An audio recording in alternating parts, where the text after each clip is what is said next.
2017, and we have Magnus Carlsen playing board one. Sometimes we see upsets on board one, so I do hope some drama happens early on.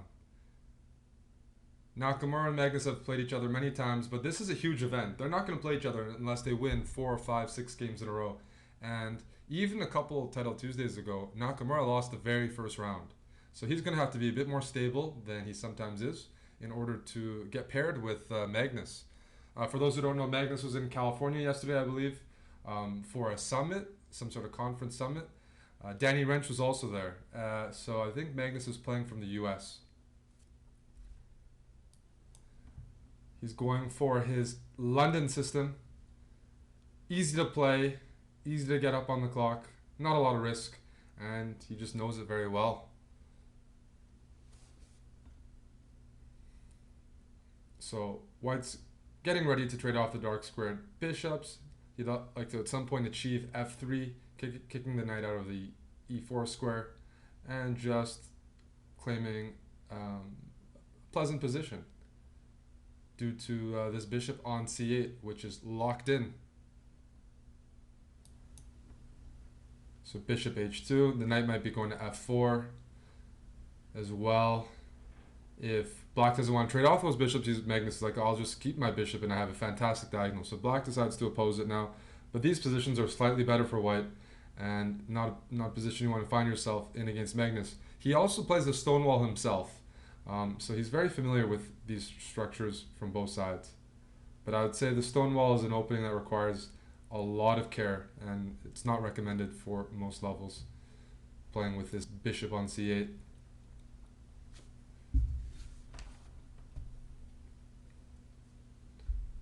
So Black is delaying the knight to f6 move, which looks natural because he doesn't want White to play knight e5. White's preparing to play knight e5 as soon as that square becomes available. Queen a3 now looks nice. Yeah, and he does it. Magnus is up 45 seconds, and this is a really, really nice position. Just a pleasant, pleasant edge. On board 2, we have Lawrence Trent with White against Hikaru Nakamura. So already, you know, a battle of well-known players. Lawrence is more of a commentator, but he's a very dangerous blitz player in his own right. I've played him many times, and he scores a lot of upsets. Looks like it was an exchange Spanish or some sort of position. Black's got the 2 bishops. Looks very comfortable for Hikaru. But we're going to focus on one game at a time at first, unless something crazy happens. And here we have Magnus playing a queenless middle game with more space, with better pieces.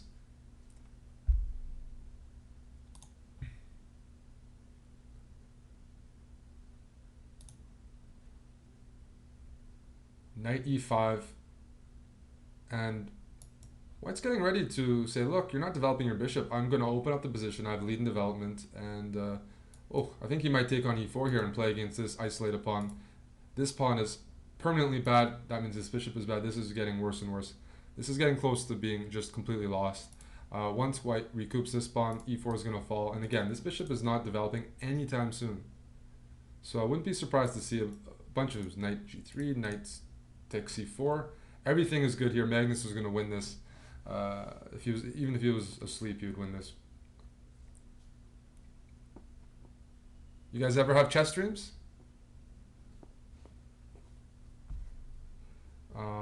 Yeah, knight c4, and Black has a worse pawn structure, worse pieces, and a far worse position on the clock.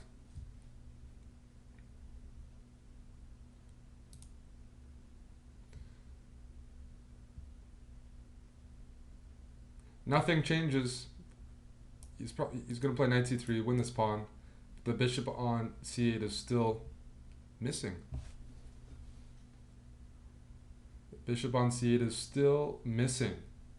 And you can't be playing down a piece against the world champion. You need everything active. So this is gonna go downhill pretty quickly. You really see the weakness of these pawns right now. They can't move. They're just available to be picked off. They don't contribute to Black's position at all.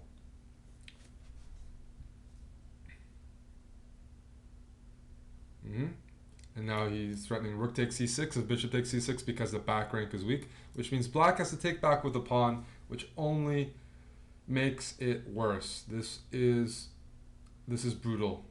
There's no other way to put this. The pawns. This is some of the worst pawns you'll ever see. Now white has the outside pass pawn. He's not picking this pawn off yet because he's got back rank threats. He's threatening rook takes d7 and rook b8 mate again. But look at the time, 22 seconds to 2:18. Brutal. And he's also threatening rook b7 and the bishop is pinned. Rook b7 is going to be on the board. Magnus Carlsen takes round 1 as soon as he defends this knight. Knight e2 or knight e4, anything, yeah. I expect a resignation in a couple of moves. Although if you're playing Magnus, you might not want to resign, just to say you lasted a bit longer. There's a check on b8, and that's a free bishop. Or that works as well. Magnus wins. Let's go to Lawrence Trent against Hikaru. And Hikaru is down a pawn. As I said, Nakamura has lost in round 1 before recently. He struggled to be consistent in Untitled Tuesdays, and he is down a pawn here. He's up 1 minute and 20 seconds, but there's increment. It's 3 minutes plus 2 second increment. And Lawrence Trent is a pretty dangerous bullet player as well. So even though he's low on time, he's very comfortable. This is a lost position for Hikaru Nakamura. I don't know how he's going to pull this out of the bag. Down a pawn, and without ways to mess up the position. There's only rooks. Rooks only move in one way. They're easy to anticipate, easy to calculate. And this should be a standard win for white. This extra pass pawn and his king supporting it. This is a lost position for Hikaru Nakamura.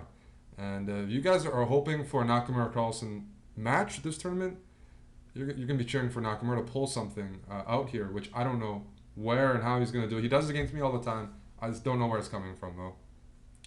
You can play as fast as you want, but there's 2 second increment. And as you see, black is slowly getting pushed out. King, 2 rooks, and a pawn, pushing 2 rooks back. I mean, that's a huge material deficit on the king side.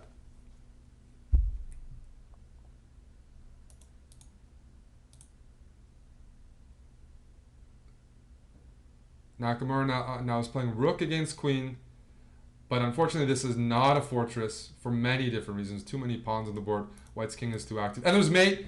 Oh dear. Nakamura checkmated in round 1 by Lawrence Trent. As I said in the beginning, he's capable of scoring upsets, played against him many times, and he does it here. And there goes the dream of a Carlsen-Nakamura match, unless Carlsen starts dropping points. Big upset already. Wow. I mean, that was a clean win, too. That was, that wasn't a mouse slip or blunder. That was a clean win, it seems, from at least when we started following. All right, so as we recover from that result, other games going on. Who are we going to follow? We're going to follow my friend, Benjamin Bok from the Netherlands. He's playing... where are the player names? 1 second. He's playing black here. And he's got a bishop against knight with rooks on the board in an open position. You got to favor the bishop because it is open. It is an endgame, and bishops are generally stronger. But the other problem, the swaying factor here is the outside pass pawn. Outside pass pawn for white is actually very, very fast, and he's going to just slowly kick away this bishop. So that changes things. That changes things a lot. This is not looking good for black. But one thing he might try is sacrificing that bishop for the pawn, and trying to play on the king side down a piece, but withdrawing possibilities. Because rook and knight against rook is a draw. So still some opportunity here to hold it. He wants to get the pawns off the board. You can take this. You can take this pawn. Yes, you can. And now, I've lost this position before because knights are extremely tricky in blitz. But objectively speaking, it's one of the easier endgames to hold. A rook and knight against rook. It's much easier to hold than rook and bishop against rook.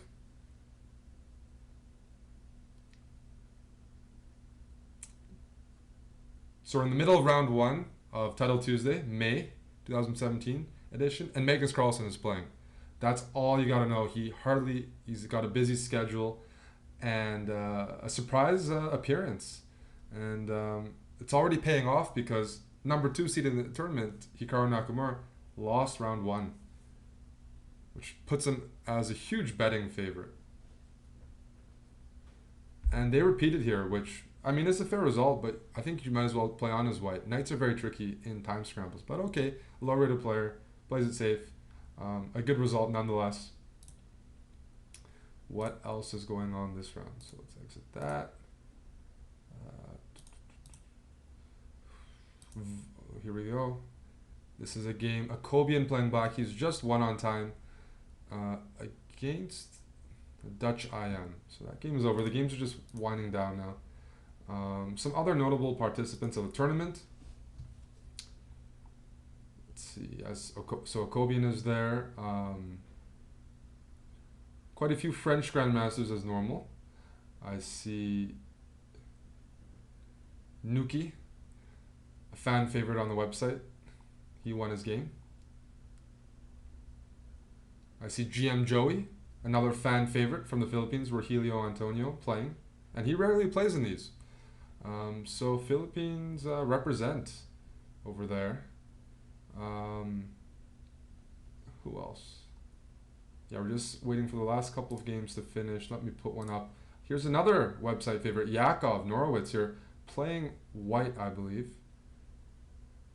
And this might be headed for a draw. Oh, what was that?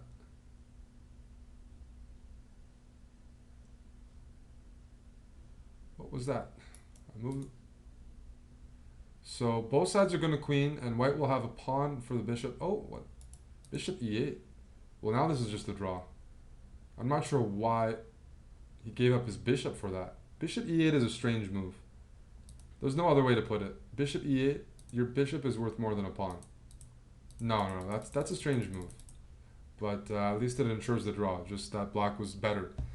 Queen and bishop against queen and pawn. If one side's going to win, it's going to be the queen and bishop.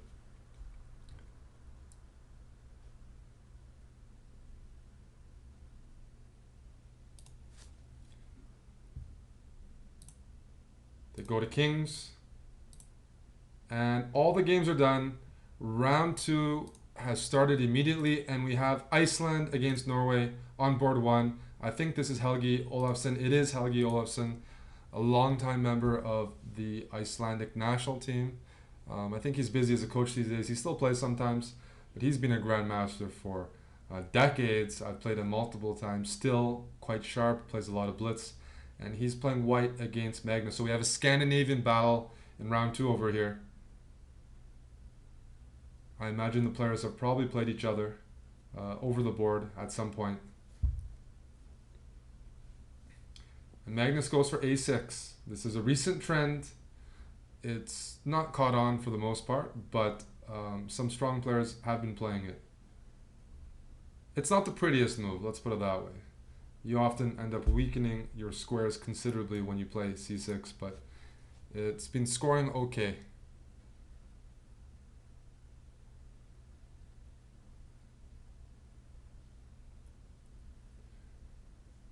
So this round we definitely won't be following Hikaru most likely because he's no longer on board 2.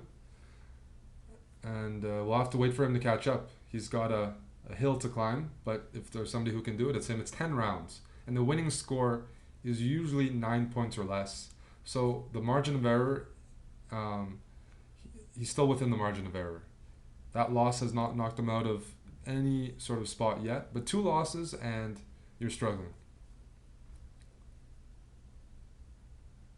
So white is going for just the classic, I mean this is like a Carlsbad structure, just the classic minority attack over here. And we'll see how Magnus plays this as black. This is a very, very classical position. Oh, a3. And it's not very risky for white at all. So we'll see how Magnus mixes it up. That's why he's spending a lot more time than his first round. And he plays b5. Okay. So he's ready to lock everything down. He wants to play a5 next move. He wants to gang up on this b4 pawn. And he also might have ideas at some point of sticking a knight on c4, just at some point. But I think a5 is his immediate idea. And he's done it. He's done it. And I wouldn't be surprised to see knight b6, knight c4 follow up. It's looking good for black. This pawn on c6 could be weak. But we have to assess it in the current moment, and I don't see how white actually attacks it. If white doesn't attack it, he's allowed to play that move. Because if black gets this knight to c4, then the c6 pawn is not accessible to white, and then it's all fine.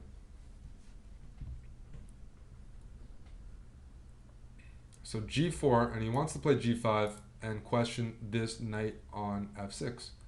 Magnus takes on b4 first. It also has a threat.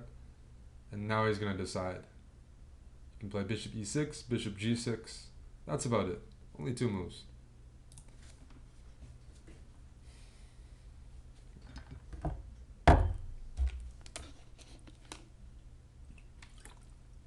g5, maybe? What's wrong with g5? This knight has to go to e4, which is not what I want to do as black. Helgi Olafsson playing very well so far. c6 is now going to fall. c6 is hanging. This should be... Well, this is double-edged, but at first glance, it looks okay for black. You win the c6 pawn, you lose the g5 pawn. Is that on the board? Oh, no, that was my guess. Remember, if you guys follow the games on the live interface, you can make moves before they do it, and if you get it right, there's a little game, and like guess the move, and it tells you at the end of the game which player anticipated the most moves, predicted the most correct moves. So is this on the board? It is on the board.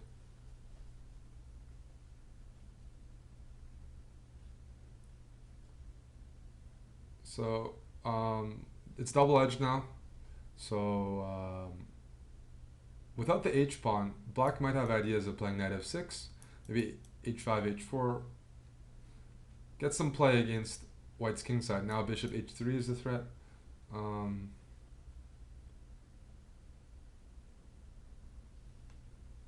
Interesting. Is bishop d5? No, sorry, bishop e6. Not probably playable, or it's not desired. I mean, white's putting up some stubborn resistance. Now, what happens after bishop h3? He's done bishop h3? He has. That's what I thought was the threat. But I think what white maybe thought was after g3, you can take on f1. And then white can take on d7, threatening queen takes f7. But queen takes f7 isn't checkmate. So things are heating up here. We'll see what the players do. Magnus is going for checkmate. White is going for pawn structure. Pawn structure being favorable in endgames because white's pawns are on the dark squares. Black has a very weak b5 pawn. e4 is sort of loose, especially in endgame. So in an endgame, this will be good for white. But Magnus has recognized that, and he's going for it. He's attacking right now. And I have to say, I completely agree with his train of thought. That's easy to say when following Magnus. He just does the right things.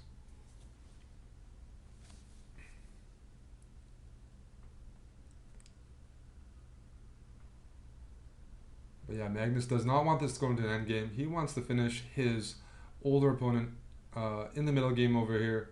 He's up 30 seconds on time.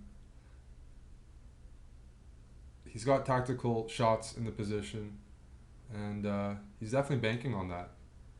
But he hasn't sacrificed anything, so I definitely really do favor black's initiative. Initiative is worth quite a bit in blitz.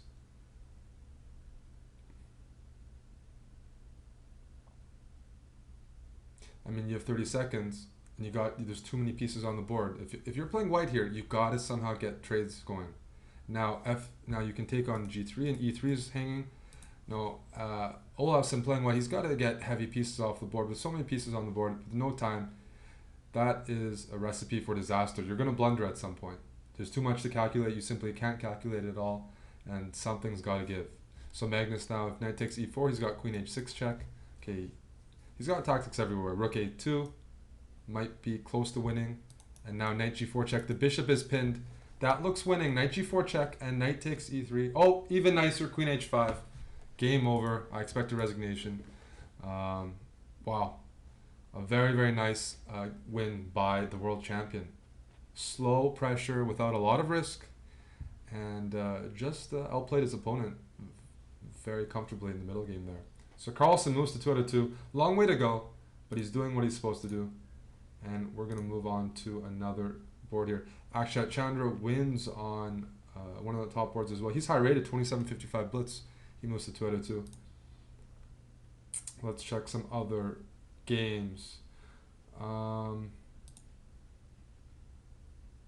Here we have Dutch champion Jordan van Foreest playing a Hungarian grandmaster, both pretty evenly rated. I'm guessing this is. Actually, I can't guess. There's a lot of Hungarian grandmasters. Hungary is one of the strongest chess countries in the world. Some people don't know that. I mean, they know the Polgar sisters, but it's just even besides the Polgar sisters, they're one of the top 5 countries, I would say, in the world in terms of strength of their top 10 players. So this could be anyone. But black, how do you evaluate queen endgames? The passed pawns. Both sides have passed pawns here, so very advanced passed pawns. So once you go past that, who has more material? And white has more material. So this definitely looks good for white. I think both sides are going to queen, and white's going to be up material. So black's trying to avoid that, which is correct. But I mean, first you can take this pawn. You have at least a draw. There's no shelter for black's king, so you can at least take d5 and then decide. But if you want to play for more.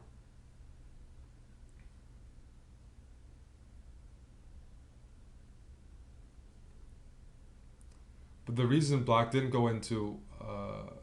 push his pawn and try to block white's pawn is, because both sides queen, you both lose the queen, and then white would just be up 2 pawns in the resulting endgame. So what black did was he only try.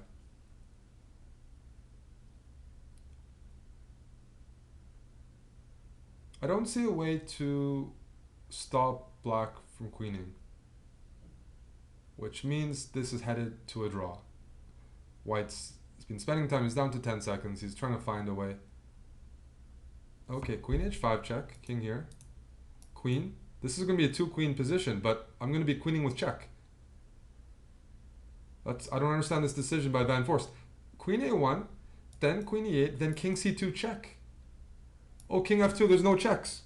That's an amazing combat. That's very nice. So queen a1, queen e8, if king c2 or anywhere, my king on f2 actually cannot be checked. My pawn on e3 does a great job of sheltering from a7. So Van Foreest is going to queen here, and he's going to be up 3 pawns, and he's calculated that his king is actually safe. Wait, what? Am I missing something? I think I'm missing something. Queen here? What? He's just blundered or something. Alright. Queen, what the heck is this? I just lost my earbuds. I don't understand what just happened. Oh, king a2. You guys are right. Yeah, I knew I missed something. It's a time scramble. I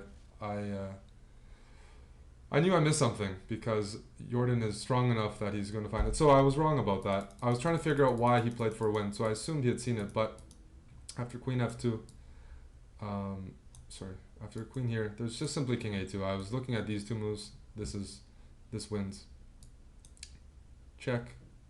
Oh. Does it win?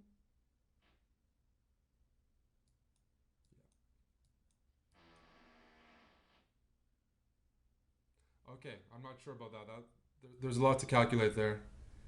Not entirely sure if this is winning because I can always block with queen f1. I don't know. Why didn't he do it? But anyhow, they had no time, so it's very easy to sit in the chair. Yeah, sorry, I guess somebody's doing construction. That doesn't happen too much at 4:30 p.m. If it continues, I might have to complain. The problem is I can't really complain easily. Okay, this game is finishing. Problem is I can't really complain easily because I'm a pretty loud person, especially when I lose blitz games. I sometimes throw things. So if I complain about noise, people might complain about me because sometimes I'm putting on techno or throwing things. So that's the problem. That's the problem. Too many rage quits that I've done. All right, the current standings. I'm going to bring them up after 2 rounds. I'm going to bring up the standings right now.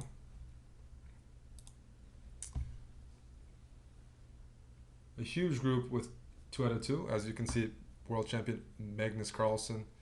He's a 200-point rating favorite. But if I recall, the last time he played one of these blitz events, he did lose a game to the field. So it's definitely possible. It's blitz after all. But yeah, many players on Twitter too. Some well-known names there, such as Iturazaga. But for the most part, we're going to see Carlsen play players he's never really played before, which should be exciting.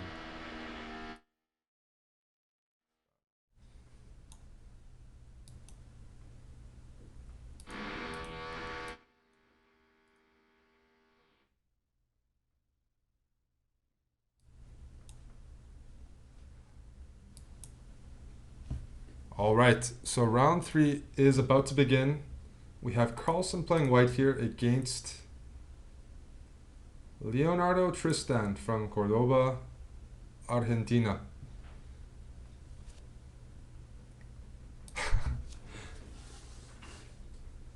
No, that's not me. You guys are pretty funny. That is not me making noises. But if it continues, I'll have to switch to a headset. No, I turned my microphone down a little bit during the construction. So Carlsen goes for e4 this game. He's going for an open position.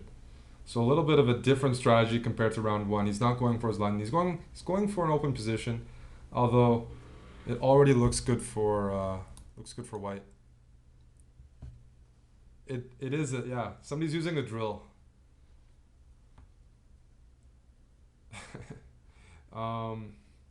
So what I expect here at some point is probably f3, queen d2, and queenside castle. Opposite side castling should give us a pretty exciting game.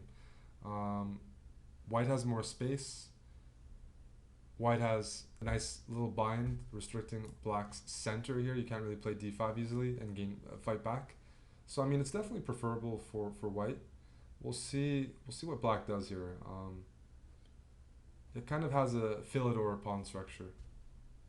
c7 and d6. So bishop e2 or bishop b3. Oh, I didn't mean to guess that. This is the current position. Knight e5. Probably bishop e2 is safer. He's done it because c5, c4 would have been annoying. Oh, it says I'm correct. Yeah, you guys can do guess the move. It's very fun. By the way, Nakamura did win round 2, so he's back to 50%. I shouldn't say back to, the tournament just started, but it's better than 0. And he goes for the kingside castle. It's a safer choice after a6 because, you know, black was getting ready to counterattack. The benefit of this is Magnus definitely favors his chances in a slow positional game. So I'm expecting moves like rook a1, maybe h3 at some point in order to play f4. And now d6 is very weak. You don't give this is you can't do this. Now rook d1, now d6 is critically weak. What's going on here? This is looking good for white because black just created a bunch of weaknesses. You can take and play knight c1. Oh no, d6 is a problem. There's also bishop takes c5 of knight e8. This is a problem already. This is already looking very pleasant for white. Just too many pawn weaknesses. You can't give the world champion easy positional targets like that.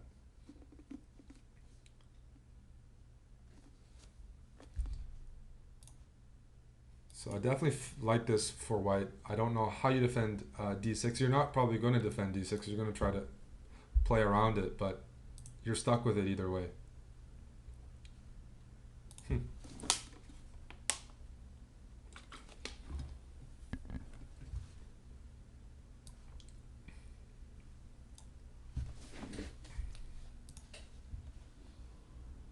A long think by black here, but the position just looks bad.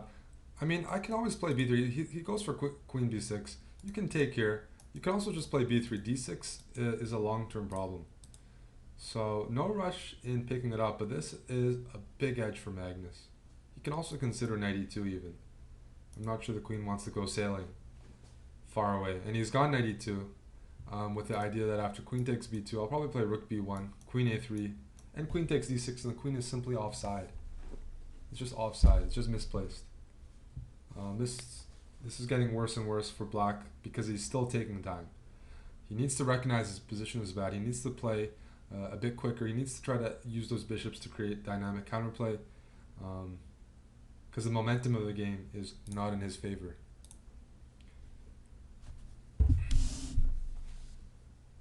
Bishop e6. I like this move. Black is preparing to play rook d8, defending the pawn, and then playing d5 and opening up the position for the bishop. So Magnus does have something to chew on right now. What do you do about that? So b3, I expect a capture here, and then rook d8. Okay, rook d8 first. That also makes sense. Knight f4, stopping d5. That's critical.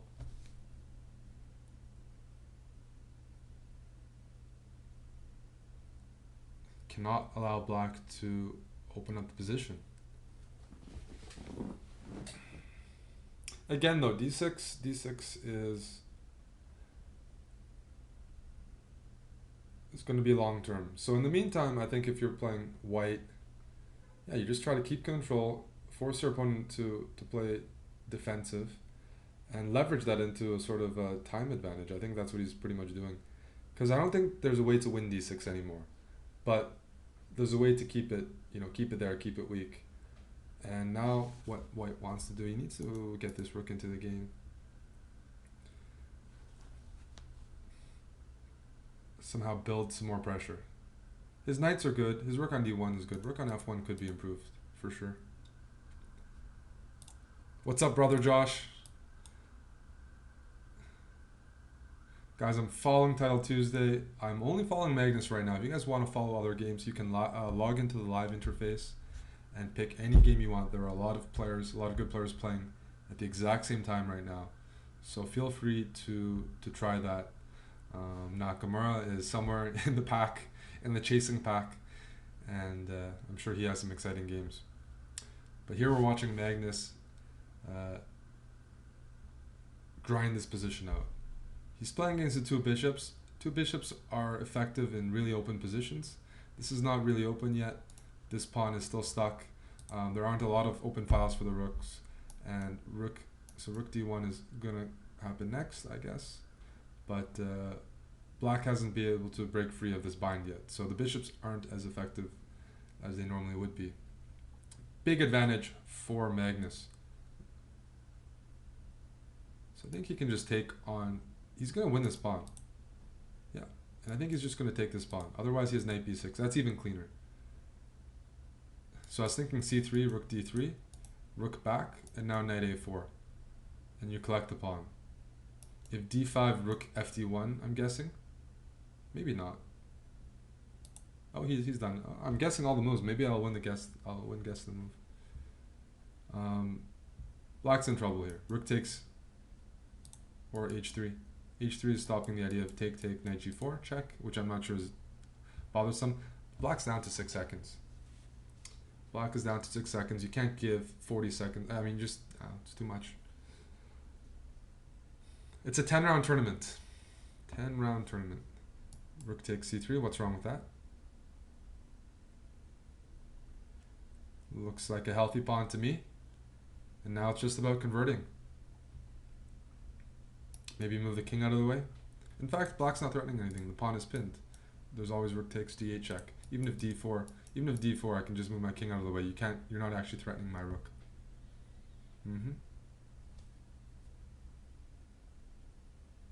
Knight c5. Very nice. Black is dead lost here. He's going to pick up a second pawn. He has his choice.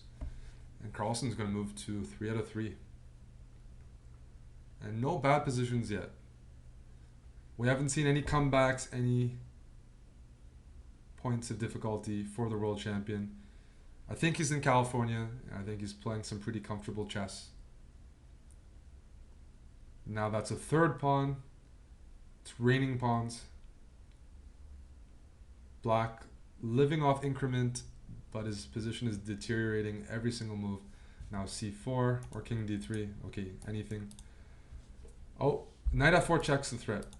Rook takes e6 and knight f4. But Magnus played e5, covering it, and he doesn't fall for it. He's just going to bring his king or something.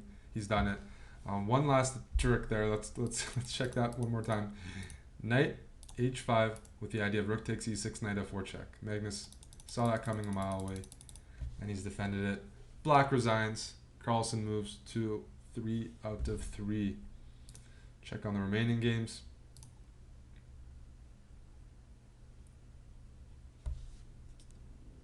What do we have here?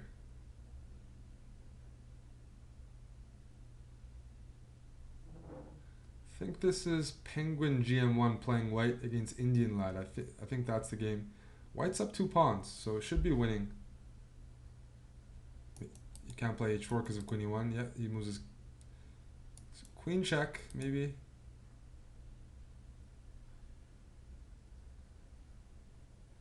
That's a winning pawn endgame. Two pawns is too much. No, this is over. So we might see Penguin GM1. I am Andrew Tang from Minnesota. He might be playing Magnus next round if he continues. This is a bit of an upset based on the ratings, but the point is, it's a Swiss tournament, so Magnus is going to continue playing players, quite a bit lower rated than him until the field really thins out. But unless white falls for perpetual, this is a pretty straightforward conversion. You just need, getting the queens off the board is the hard part. If you can't get the queens off the board, you slowly push your pawns. I should say it's a bit harder than first glance, because if you can't trade the queens, I'm always threatening queen g3 when your queen vacates, and you can't push these pawns too easily. So I would take now and play king e6. King e6. Putting up a lot of resistance here. King e6, what's going on? Check, king here. Check, and and you cover the check. So queen d6 and e6 should win the game. Whoa. That works as well. But queen d6 would cover the diagonal, and then you could just push the pawn, as far as I can tell. This also works. There's a check here.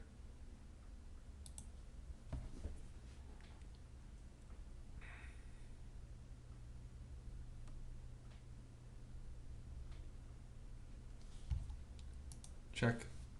Check. Let's see.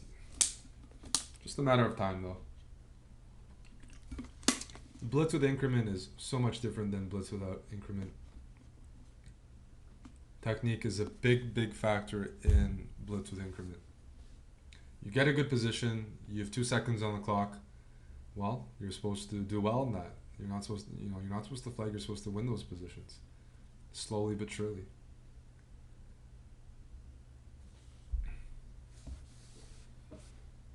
White's still figuring out the winning sequence.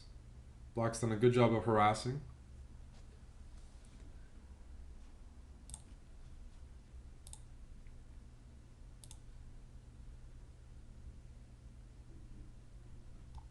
I've been ignoring the people on Twitch. I will go check on them now. I like to neglect those people.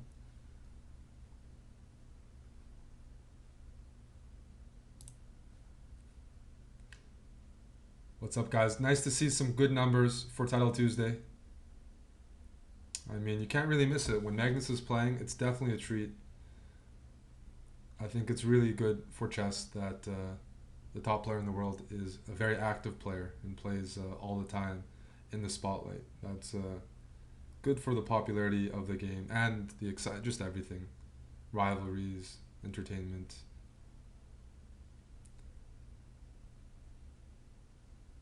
So white is now getting close to checkmating Black, getting that king up in there. But now he's won the second pawn, and this is a very smooth conversion.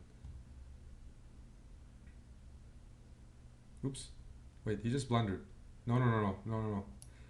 I can just keep checking. I've checked on e7, on e1. Never mind. That was nice. You have this geometry here. The king cannot cannot get anywhere. King g3, queen e1. Ah, that's a draw. Nicely played. Nicely played.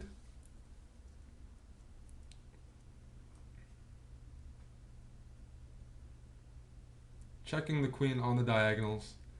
And this is going to be a draw. So,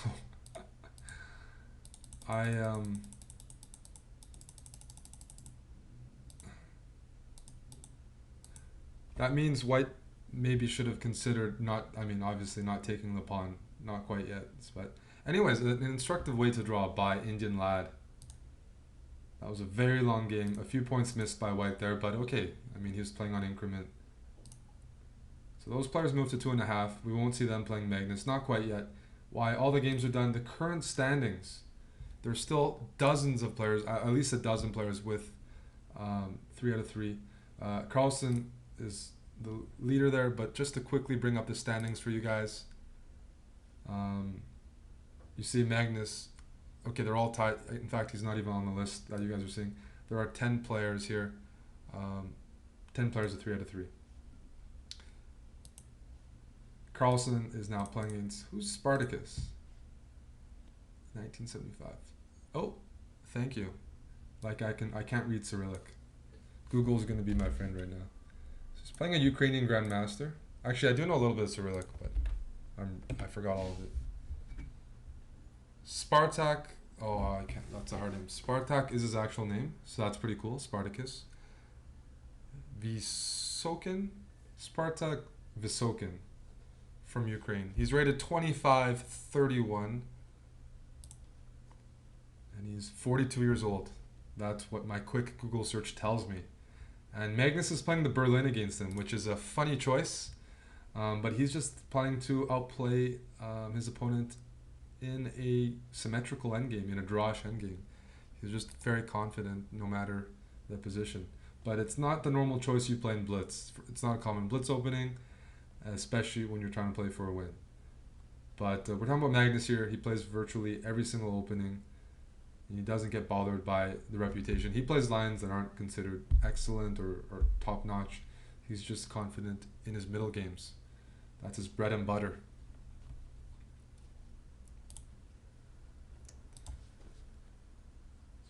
But it's going to be instructive to see how Black tries to be dynamic in this position. He's got a little bit less space. Everything else is identical. I mean, I prefer white. I play this variation as white myself. So white's slightly preferable in these positions, and it's considered like no risk. No weak pawns, no misplaced pieces. It's very, very, very, very, very equal. But we know something's got to give. So let's wait and see and figure out what Magnus does to try to push this position.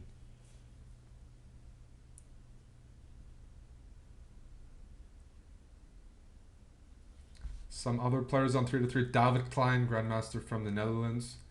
Akobian. Turizaga. Who's Dr. Vitamin? Oop. Another.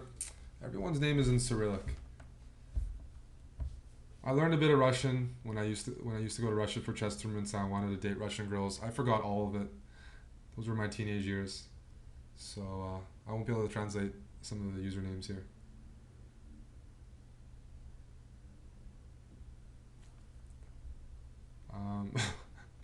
Normally this would, if you saw this position and it was 2 top 10 players, let's say, you'd expect a draw agreement pretty soon. But we know Magnus is playing, so we know he's going to play this on, and he's going to try to create some weaknesses. But it's funny, not many players in the world would be confident trading off all the pieces, putting their pawns on the light squares. But what he wants to do is he wants to play b5 and knight c4, and he wants to use the b file. I'm still not convinced it's enough, but it's pressure, and pressure built up. Pressure builds up. It's pretty funny though to play the Berlin, trade off the pieces, and punish your opponent. And that's what he's gonna do. He's gonna get knight c4. He's gonna take back like this, and he's gonna use the b file.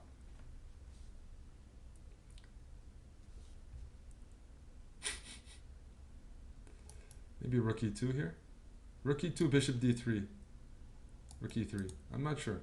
But yeah, he's going to make b2 his target. That's all he's playing for. Now, one good thing is these pawns might be targets too. He might play maybe not f6 yet because of rook e6, but he might try to play h5 or g6 at some point. At some point.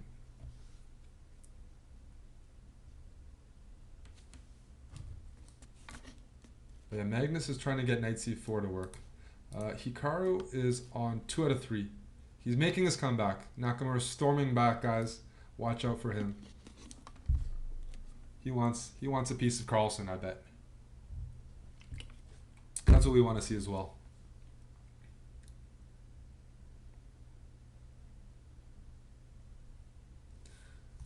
Is Magnus going to play knight c4? It's a nice moment to do it right now.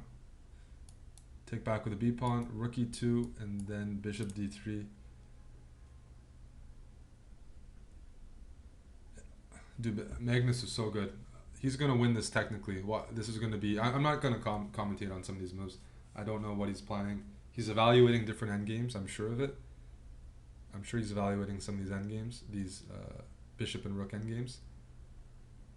But what he's especially evaluating is the rook endgame. Is the rook endgame winning after bc4 with the bishops off? I mean, it doesn't look winning, but he's looking for positions where he can push there. He's definitely going very deep right now in terms of evaluating. I don't know what he's thinking. It sounds like I'm complimenting him a lot, but I am actually. I'm trying to guess the move.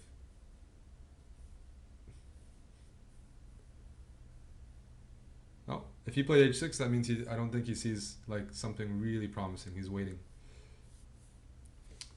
So g6. Okay, bishop takes. Bishop takes g6. Oh, he takes with the pawn. So after rook e6, he's going to play rook d8 and just kick the rook out.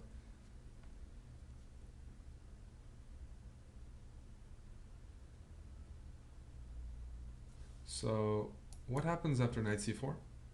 Rook e6 again. But now that's double-edged. Now that's double-edged. Also, I can play bishop e4. Okay, not quite yet. Bishop here. If rook here, rook e1, e8 check. Rook e8 check. And if you play knight e5, I just move my king over and the knight's pinned. But white is playing good. White is holding on so far. This might be the first crack in his boat. That black has now won the e-file. His knight's ideally placed. He has, actually, yeah, black's taken over. In a matter of a couple moves, black has an e-file. His bishop's on d3. His knight's ideally placed on c4. He's got everything going for him. And white is almost in zugzwang. So you see what happened? I don't know what just happened, but all of a sudden black's like winning. Almost. So something just happened. That was ridiculous. Take and rook e2. I mean, game this is now lost. Now this is just a lost, it should be a lost position.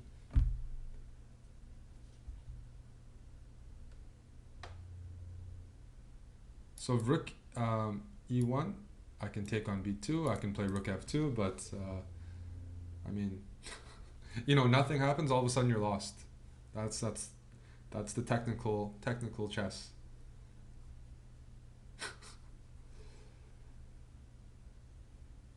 That's pretty disturbing. And now he's preparing to play rook b3, and he's winning this pawn, he's winning this pawn. His knight on c4 is just a monster. This is game over. Carlsen wins the Berlin endgame comfortably. There's no perpetual, even with his king on f8. He's going to push this pawn, and he's going to set up a nasty checkmate over here. Rook check, b3, and rook a2 is mate. This game is all but over, and that's a game worth studying or something. It's a game worth studying. The world champion showing why he's considered the best technician in the world.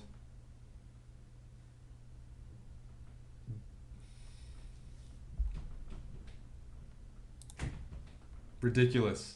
Ridiculous. He moves to 4 out of 4. You see, he put all his pawns on the wrong color, and it paid off. Let's check another game. Who else shall we follow? Let's follow Lawrence. Lawrence beat Naka. Lawrence Trent from England. He knocked out Hikaru in the first round, slowed him, and he's at 2.5 out of 3. He's playing down, which means he must be playing somebody overperforming as well.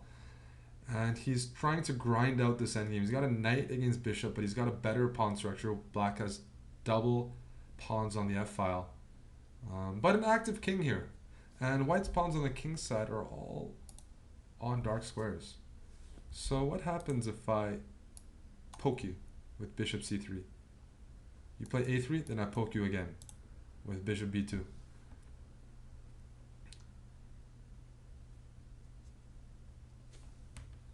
I mean, somebody's got to stop Magnus because he's winning these games effortlessly.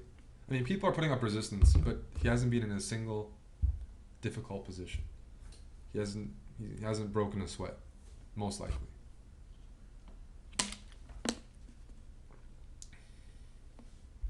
Where's this knight going? Check. Okay. Is Lawrence messed up? As Lawrence would say, he might have fudged it up a bit. He fudged it. I don't think... So what happens here? So if you take here, I play king d5. That's what he's afraid of. But now I have knight takes f6, and you can't take b4 because of knight d5 check. He's going for the h-pawn. He's going for the h-pawn. So black's going to have 2 pawns on the queen side, and white's going to have an outside this h-pawn running down the board. Bishop should beat knight, and after h4, there's bishop e7. This is lost. It looks like Trent has butchered his position here. b4, b3, a3, a2. The pawns push themselves so nicely here with that bishop on f6. And Vrolik from the Netherlands will move to 3.5 out of 4. A FIDE master. Doing very well. Reversing that position.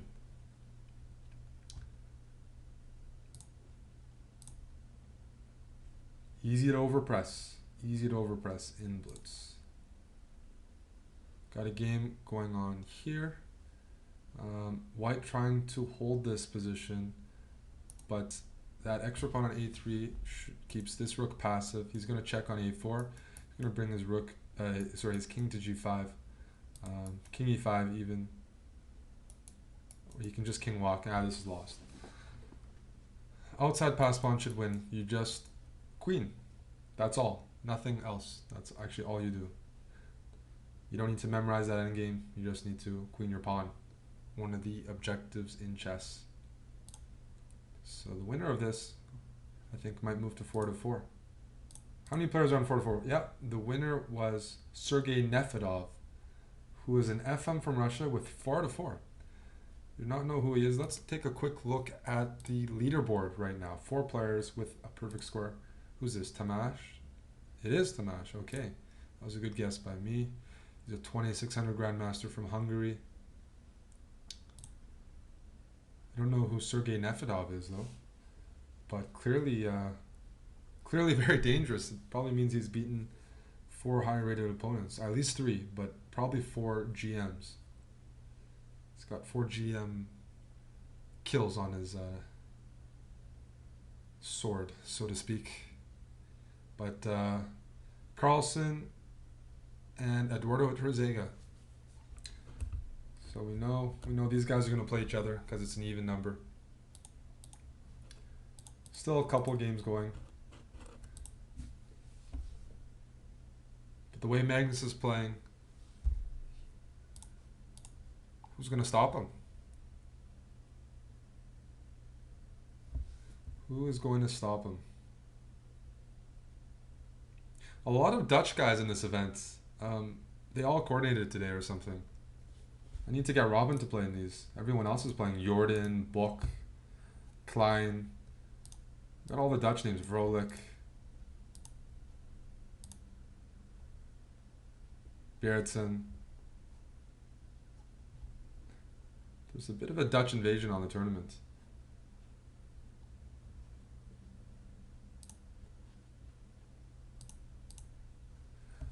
This is objectively a draw. Even material, all on the same side of the board. Black is a bit of a better pawn structure, but the rook endgames are drawn, the bishop endgames are drawn. Some of you would have to plunder. I'm not sure about putting your pawn on h4. Seems unnecessary, putting it on a dark square. h4 is... There's no benefit to h4. You're not playing bishop g5. No, h4 is a bad move. White should try to force a drive, but h4 just means you're tied down to a pawn, which you didn't need to do at all. Putting on the wrong color.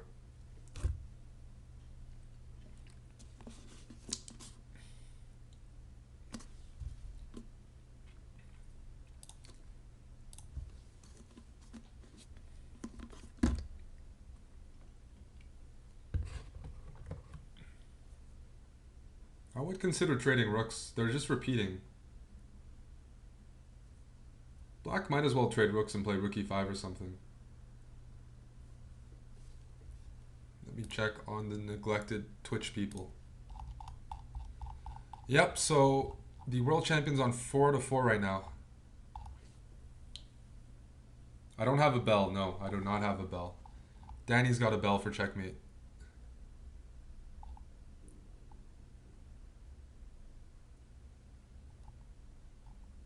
Why am I not playing? Well, I'm commentating, but I'm probably not playing as well because once I see Magnus in the field, I'm going to run away. Now, it'd be pretty cool to play Magnus, I have to say. So, round 5 starting here. We have 4 players on a perfect 4-4, and the world champion has blown through the field. He is playing another strong grandmaster here, Tamás Banush from Hungary. And he's going for e4. He's going for a slow game though, Jojoko piano. Slow, steady, and effective for him. No reason for Magnus to take risks here unless he chooses to himself. He's been doing well in these middle games. He's been playing quick. He's been finding small points of pressure, and his opponents have been succumbing at some point.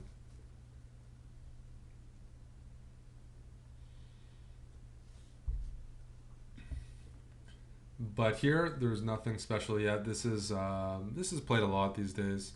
The World Championship featured this opening, the recent World Championship between Carlsen and Karyak, and a lot of the top players are playing this. Even Vladimir Kramnik, who was a d4 player for quite a long time, he's recently switched to e4 and he's been playing these positions.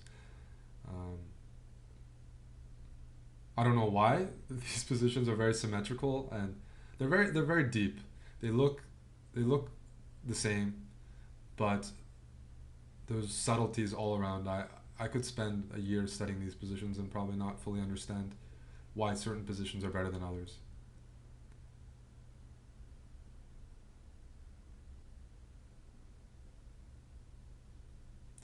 White has a bit of a space advantage with the pawns on e4 and d4. Black, for his part, he's got a5 and e5 in. He's contesting the center. He's traded off a pair of pieces. He's got decent knights. I mean, it seems okay for black to me so far, and he's playing quick enough. The prizes, that is a great question by Shash is okay. So the prizes are 500 for first, 400 for second, 250 for third, 150 for fourth, 100 for fifth, and that is in US dollars, not Canadian dollars. The Canadian dollar is really low these days. I definitely recommend for Americans to visit Canada right now because the Canadian dollar is weak. But yeah, $1,500 prize pool is at stake. But as I said in the very beginning, I don't think Magnus or Naka are playing for the prizes. I mean, that's a good benefit. The prizes are very good. But I think blitz and beating rivals, the glory that's available is worth more. At least when I play, it's usually just because I love blitz. We'll see though. Maybe they just like taking the cookie jar. Maybe they just like taking our cookies and winning all the tournaments. That wouldn't surprise me as well. They're just here to beat on us working grandmasters. The working class grandmaster is being punished by Magnus here. As you can see, double isolated pawns, that is enough to play for. All of a sudden, black finds himself in a lost position. Guys, the position is lost now, most likely. Knight f7, I trade rooks, I put a knight on c4, I fork e5 and a5. This pawn structure is already awful. Magnus has once again gone into just a much better endgame. Double isolated pawns, the worst sort of double pawns possible. And there you have it. This pawn falls or this pawn falls. So now Magnus is going to be playing an endgame up a pawn, up 50 seconds. And of course, he takes the outside pawn because this is a weakness anyways. If you have two pawns that you can capture, take the one that is stronger. You can pick up the weaker one later. It's going to be weak later on, but pick up the one that you might not be able to get in the future. The one that's time sensitive. So well, this is brutal. White's up a pawn, white's up on time, and e5 is going to fall at some point.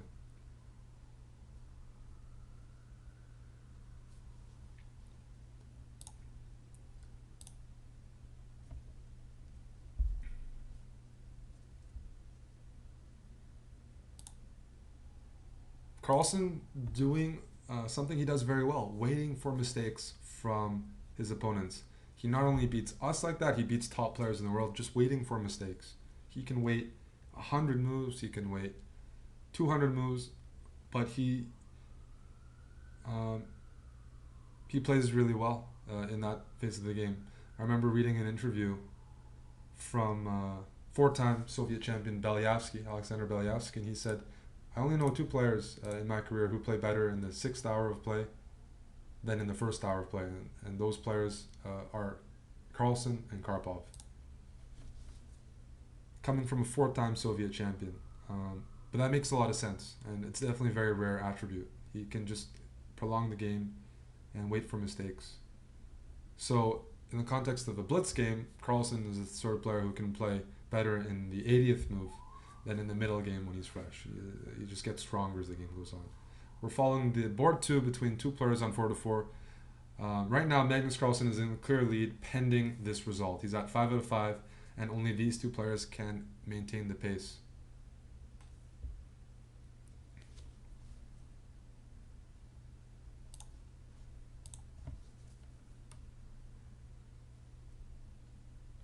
I noticed somebody in the audience mentioned that I have better hair than Magnus this week. For those who don't know, Magnus has been debuting a new hairstyle and new glasses. He hasn't worn glasses before, as far as I know, but he's also got a new hairstyle, sort of different ways to describe it. I'm not sure if it's intentional, but it was a subject of a lot of social media posts. Black here has a big space advantage and a huge time advantage.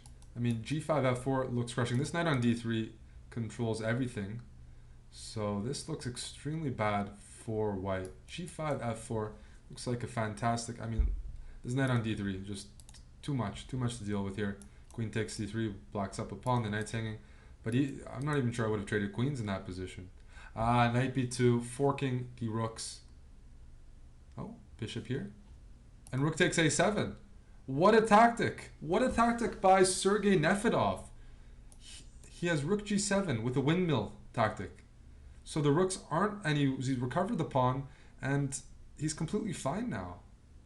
He's not down material. He's traded off a lot of the dangerous pieces, and in fact, it might even be black's king that is a little bit soft and tender along these dark squares.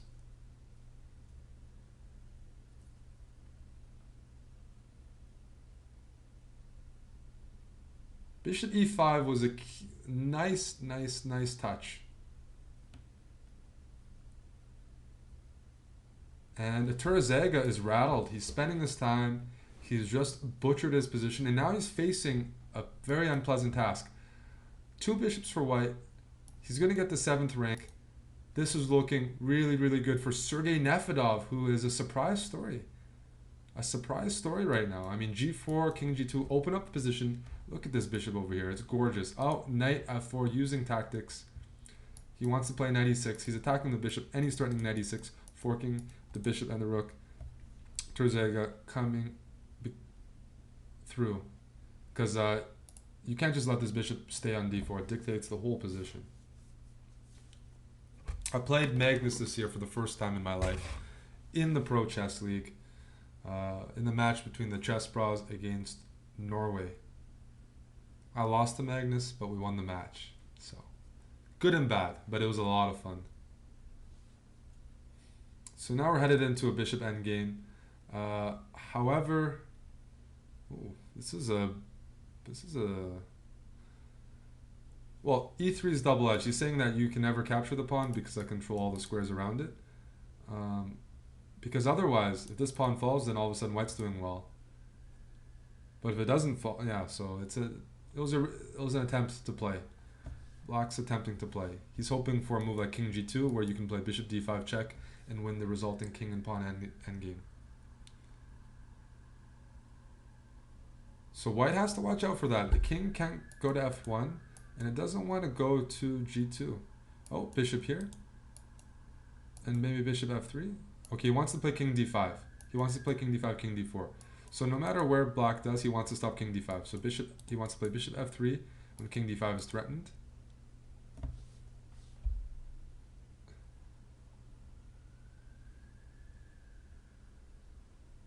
King over. Good move. You can't play king g2 because of bishop d5. Bishop here, I move my bishop away. And I'm always going to cover d5. That's the goal. This is very well played from both players so far. Iturzega is really pushing, threatening a lot. But to white's credit, he is never allowing... And he's improved his king. So now this pawn never promotes. But he never allowed king d5. That was well played by both players in the time scramble. The problem is that a draw means they fall back to 4.5 out of 5. Which means Carlsen is in clear lead with 5 out of 5. Let's take a look. Oh, no, we still got a game going on that has implications on the current standings.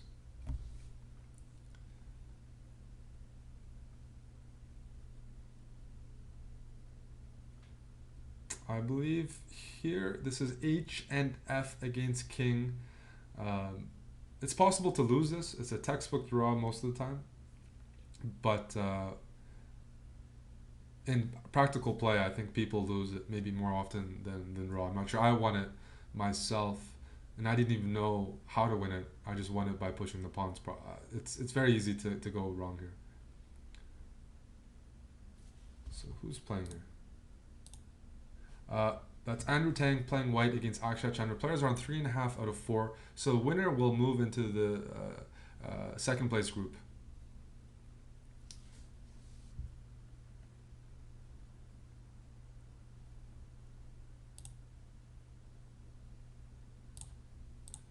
Me catch up on the chat. I don't know about you guys, but I'm really enjoying watching Magnus just wait for blunders. It's like watching myself if I played him. I remember I played him in the Pro League. I technically equalized or came close to equalizing. He played quickly, he made some small moves, and I just made a blunder at some point. But like, it was rapid chess. At some point, I'm going to make a blunder. We get low on time. Like, something's got to give. Okay, now he's lost the pawn. Now this is a draw. Easy draw, king and pawn. And rook against king and rook. When the king is in the right position, this is an easy draw. When the king is in time to stop the pawn. So this is an easy draw. It's only when the king is cut off that these are lost.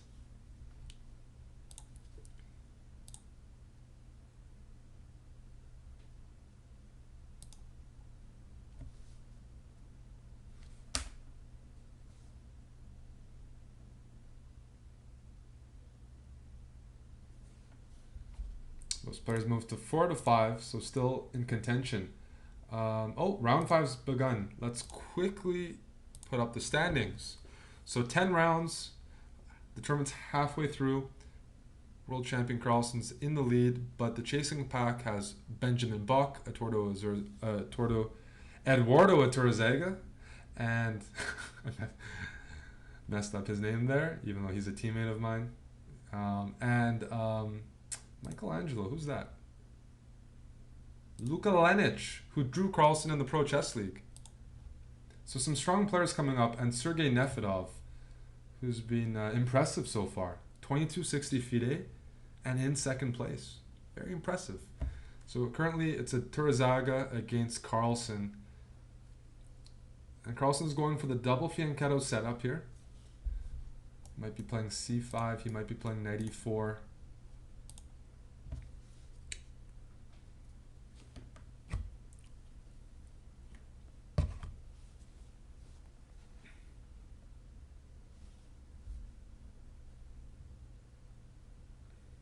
And it's just going to be a battle of center squares. No pawn tension right now. Black trying to win the dark squares. Keeping this pawn flexible, maybe e6 to stop this knight from jumping into d5. White might be getting ready to play d4 actually. And then we might be transposing to a sort of Marazzi structure. Hikaru, by the way, the number 2 seed in the tournament, after losing in the first round to Lawrence Trent, has won 4 games in a row. He's playing Luka Lenic, who is in second place in the group with 4.5 out of 5. And so he can find himself right behind Magnus with a win here. Hikaru against Lenic, that's a big match. That's a big match. Here Magnus is taking a while to figure out how to proceed here. And he's gone for knight e5. Knight h2, quickly played to support f4. Carlsen's won the d4 square. So that's good for him. And now I think he's going to get ready to play e6 now, and maybe f5 and challenge White's pawns. He's got a good knight. He's got his own squares. It's a sharp, sharp position, similar to some closed Sicilians. Turzega, by the way, up 50 seconds. He's playing instantly. They've played before at the World Blitz Championships. They've played each other. And maybe this is part of his game plan, to play very fast against Magnus. Maybe he's suffered on the clock in the past, and he's like, this game I'm going to play much quicker.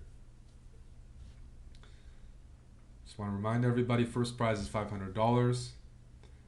It's a 10-round event, and prizes are shared. But in order to share it right now, you got to catch up to Carlsen, who's in clear first with 5 out of 5. I do prefer Black's position. Knight on d4 seems like the best outpost on the game. This knight doesn't have the same freedom. Black's got 2 very, very active bishops. Don't see why this is better or okay for White. I think White's just a little bit worse here.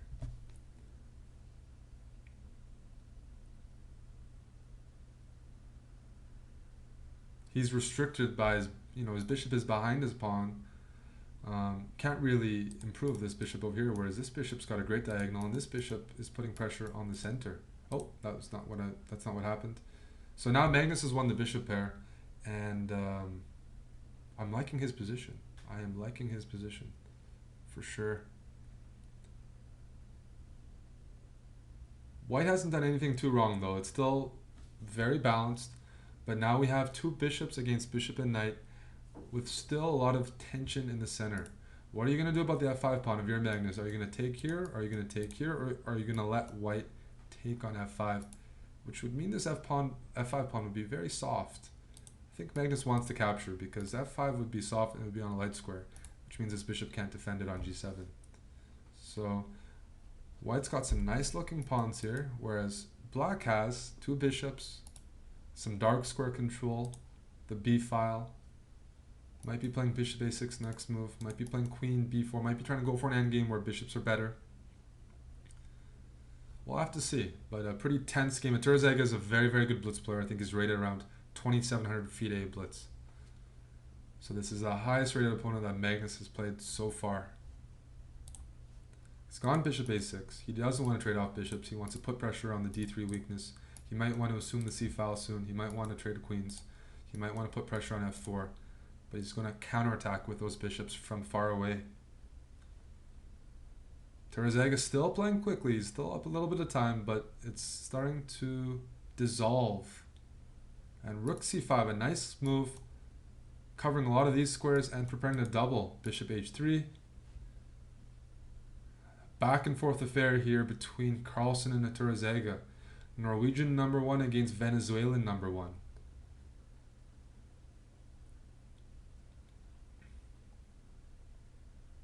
Queen c6, getting ready to play rook c2. f5 is a double-edged move because it allows Black to plant his bishop on e5, which is a great diagonal.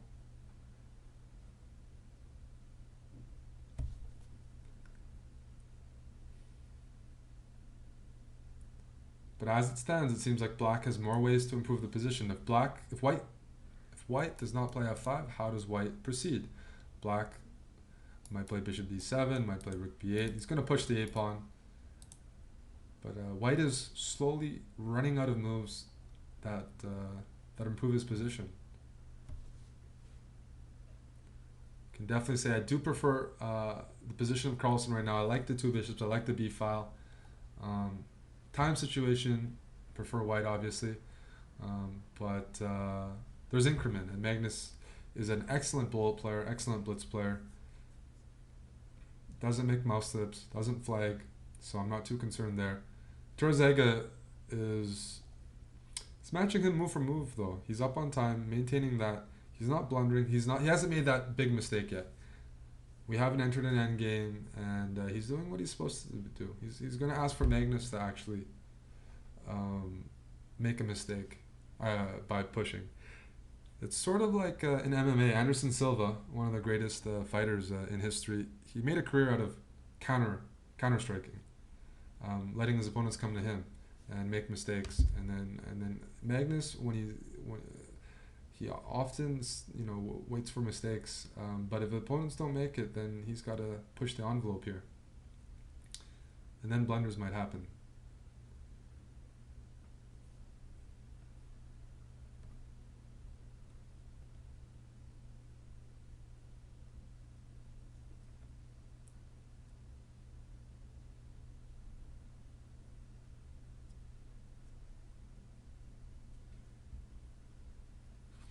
Bishop b5, f5 still doesn't seem to work yet. This rook looks funny. This is a pretty funny formation. King is guarded by both rooks here. Magnus has the c-file. Let's see what happens. Both players down to 40 seconds. Turzega is building up an attack. Now f5, queen takes g5, runs into queen takes h7. Let's see. This is getting really sharp. Bishop takes d3 is a threat though. Endgames are going to favor black. The two bishops, some of the weak pawns over here. So Turzega is trying to avoid an endgame, trying to attack on the h-file. Maybe he's going to double over here. I'm not sure.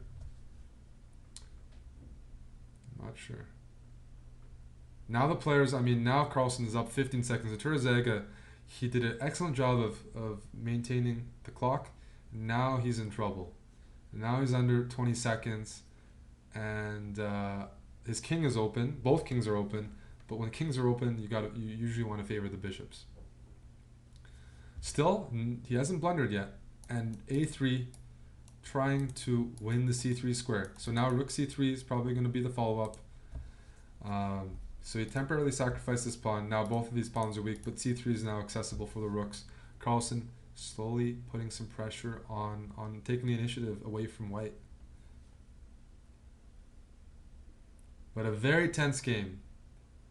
Very, very tentative play from both players. It's been a very slow build-up. Bishop a4. Now rook c2 is a threat. Rook c2 is a threat because the queen is pinned. Starting to look bad for Turzega. Oh, queen takes a3. f5 played, rook takes d3, bishop e5, and it's all but over. Turzega down to 10 seconds. He succumbs to the pressure. Carlsen wins. Let's do a quick replay of what just happened. He got the light squared bishops off. He is threatening rook c2. Turzega covers the rook f2, but the problem is after queen a3, d3 is hanging, and rook c2 is a threat still after rook f3, so this pawn falls. Turzega desperately plays f5. Rook takes d3, hitting the queen and the knight. And after queen f4, bishop e5, there are no spite checks. There's nothing to do. The queen is being hit, and then rook takes g3 next. Carlsen comfortably wins again, at least in this position, but it was definitely a very tough game for the most part. Carlsen moves to 5 out of 5. Let's check on Nakamura against Lenich. Nakamura down 2 pawns here, dead lost position. 2 connected pawns is almost always a win. If Nakamura loses this game, he is virtually eliminated from a potential pairing with Carlsen. Oh, king e4, that's a good formation. Black's tied down a little bit here. Knight f2. Maybe put my knight to d3. So world champion Carlsen moves to 6 out of 6, and the chasing pack is shrinking. He's knocking them down one by one. So king d6 played. Oh. Knight e5.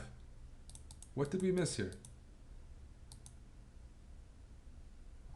So king f5 and king f4 looked pretty good, didn't it? So Lenich here has blundered, and this is a draw. Still, that means Nakamura will be 1.5 points behind Carlsen. He sacrifices knight for the 2 pawns. But I'm a little bit... He's letting his time go down. Looks like Nakamura's letting his time go down before he captures on d4. Or he might be lagging. I might be lagging. I'm not sure. No, he let his time go down to 0.03 seconds. So Nakamura letting his time go down, giving the fans a bit of a scare, making things exciting. Black messed up a little bit here, I guess. Maybe can you put your king here and maybe go to the side, king f4 sort of thing. That should be good. I assume this is winning. So a missed opportunity by Luka Lenich. And if we take a look at the current standings, let me put this game on first. This game is between Moskalenko against Tang.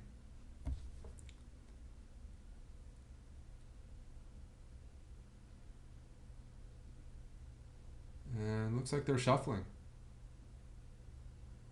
King c5.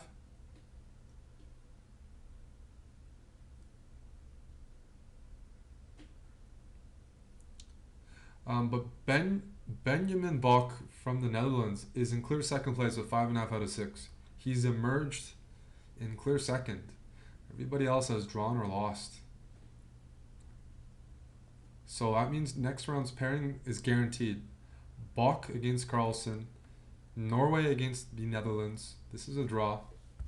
The reason it's a draw, I mean, you can't play for a win as white because after b4, king b5, king takes, king a4, king takes d5, king takes here. This position, I have king a4. You don't want to play for the win as white. Black ends up winning the pawn. So the current standings after 6 rounds. Carlsen 6 out of 6, Bok 5.5 out of 6, Chandra, Lenich, Vrolik, Spartacus, Plati. Who's Bilelu? Some new names. Bilal. Okay, I'm terrible at saying French names. I'm not going to attempt that. I'll have to think about how to say that. But a lot of players are 5 out of 6, but only one player in second place. That's Benjamin Bok. Norway against Netherlands. Nakamura gives up a critical draw. He's right now in 12th place with 4.5 out of 6.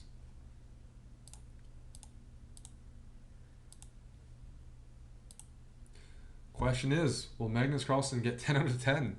Is there a perfect score prize? Is there a perfect score prize? Maybe there is. That would be cool. It's very hard to do that in Blitz.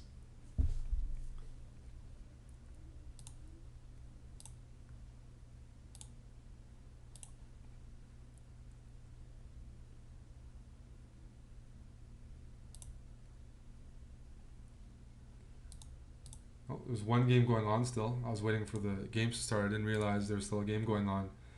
And we have Indian lad against newborn now. Rook endgame where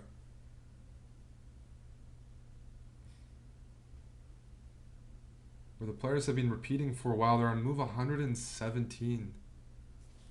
How do you blunder? I want to show you guys. I'll show you after the game. I'll show you after the game what the trick in the position is.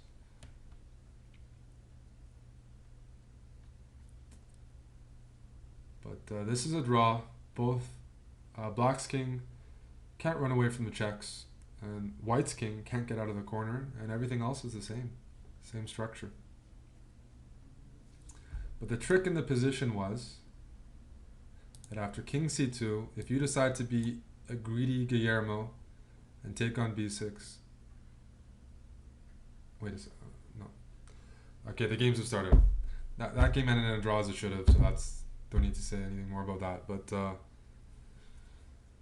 neither side could make progress. So round 7, Carlsen has white against Buck. I believe they played the most recent World Blitzer in Rapid Championship. Let me check. Carlsen Buck 2016. They did play at the World Rapid Championship. Carlsen played the London system and won very comfortably as white. This time he goes for sort of Larsen setup with b3.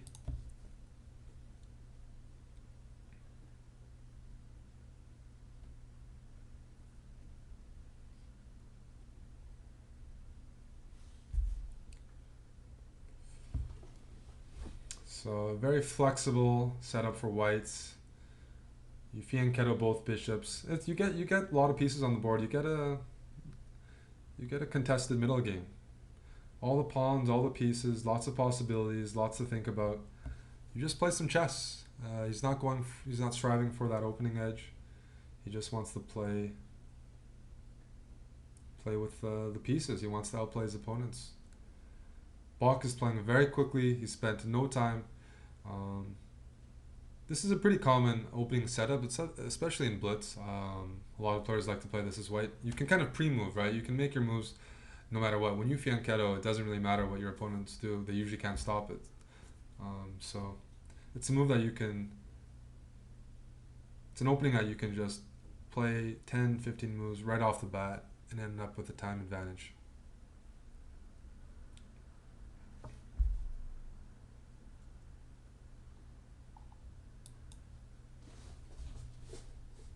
So h6, maybe giving the bishop an escape route.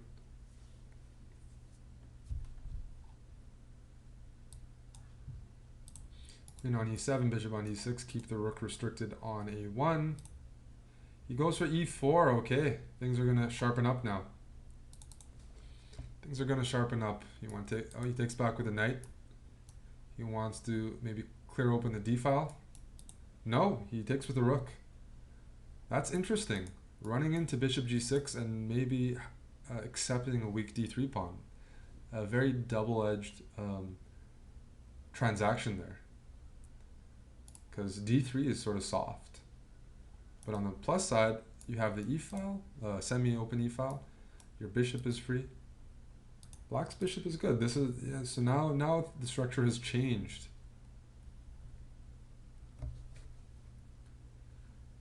Queen c3, threatening checkmate, and also unpinning himself from the d3 pawn. Oh, that's not what I meant to play. So queen c3. I keep forgetting, if I make a move, the system accepts it, because there is the guess the move feature on chess.com now, where you can make a move before the players do.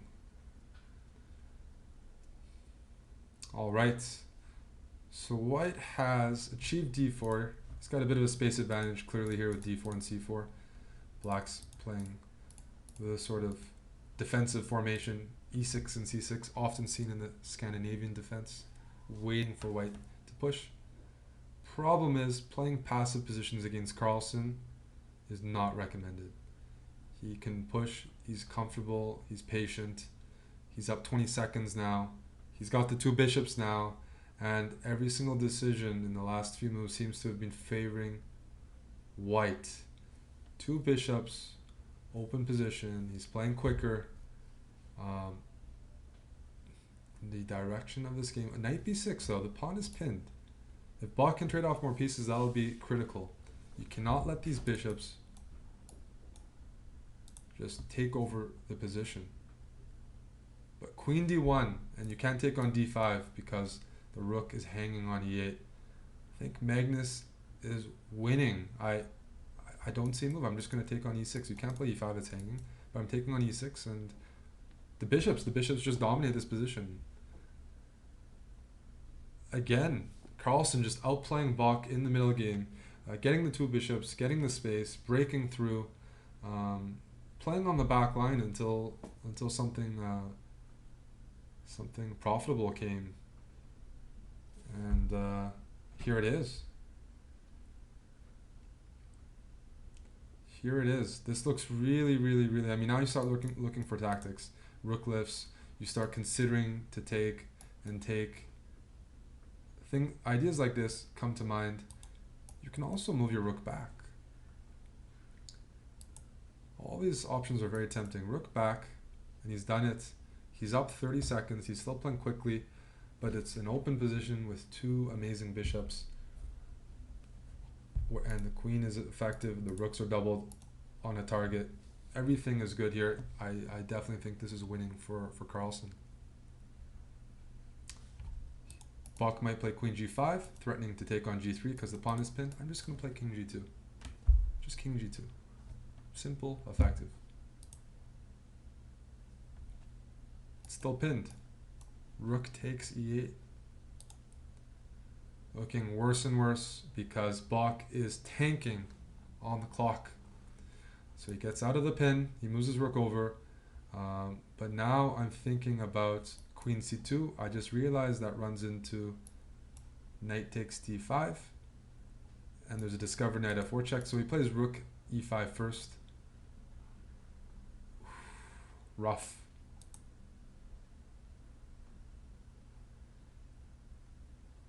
Bach is hanging on for dear life here. Carlsen's trying to make this work at some point. Not yet. You got to move your queen somewhere. He's just figuring out, where do I move the queen?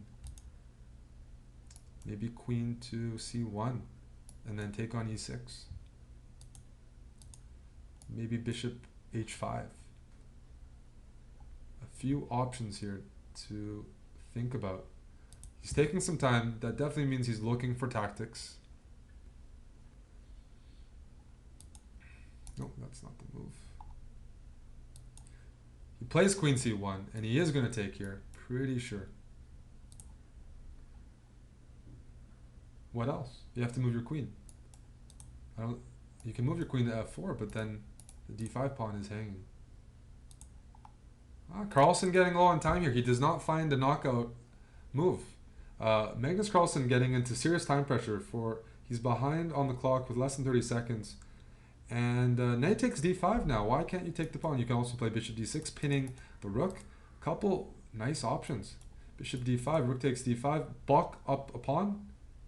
Benjamin Bach up a pawn. And has some decent chances here. To hold, to win, we're not sure. Especially because this pawn now is hanging, which restores material equality, but I don't think he's in any...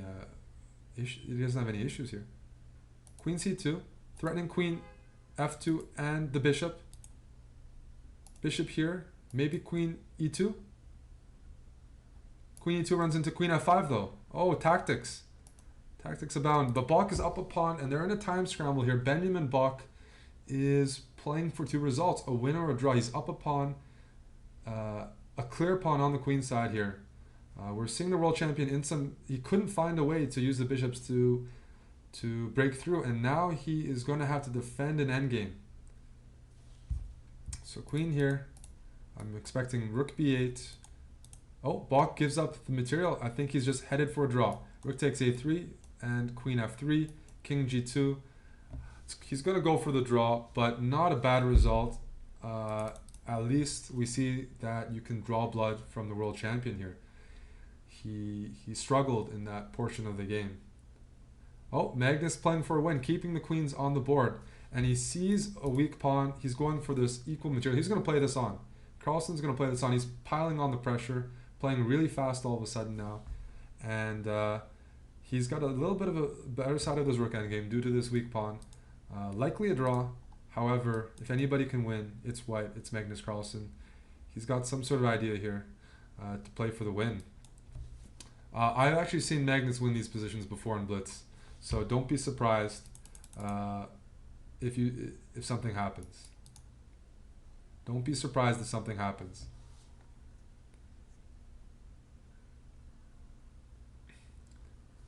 Bach was up a pawn, and he really did not come out of that well. He's up a pawn, a clear pawn, and now he's just in a rook endgame with a worse position. And now the king is cut off. So Magnus cutting off this king. Maybe he wants to at some point target g7, king f4. Making some progress though. Making a little bit of progress. Still a draw.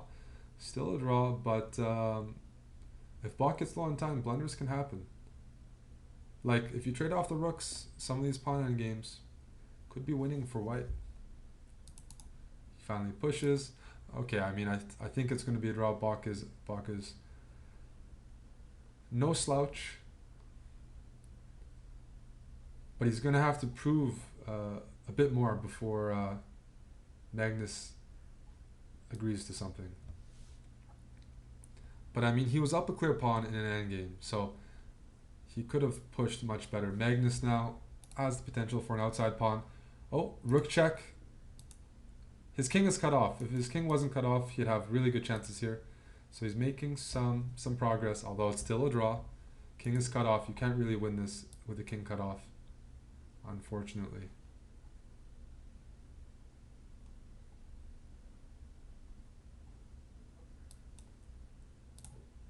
So they're on move 80 right now.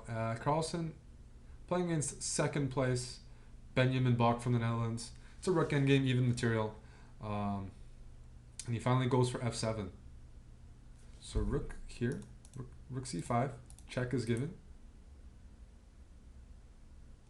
And they're going to repeat, I believe. No, they're going for this. Bach playing rook h4, nice move, just cutting the king off. And Carlsen offers a draw. Carlsen has offered a draw. He says, you know, you've played well enough, you've defended, you've shown your defense. You deserve a draw. But a pretty back and forth affair here. Carlsen finally gives up half a point, but he's still in clear first. A big result for Benjamin Bach, drawing the world champion with black. Benjamin Bach also beat Hikaru Nakamura, I believe, in October at the Isle of Man tournament. So he's had some top-notch results against top 10 players. So the current standings right now are Carlsen clear first, 6.5 out of 7 with three rounds to go. We have Bach with 6 out of 7. I have to pronounce his name. I need to improve my French. Bilelu has 6 out of 7.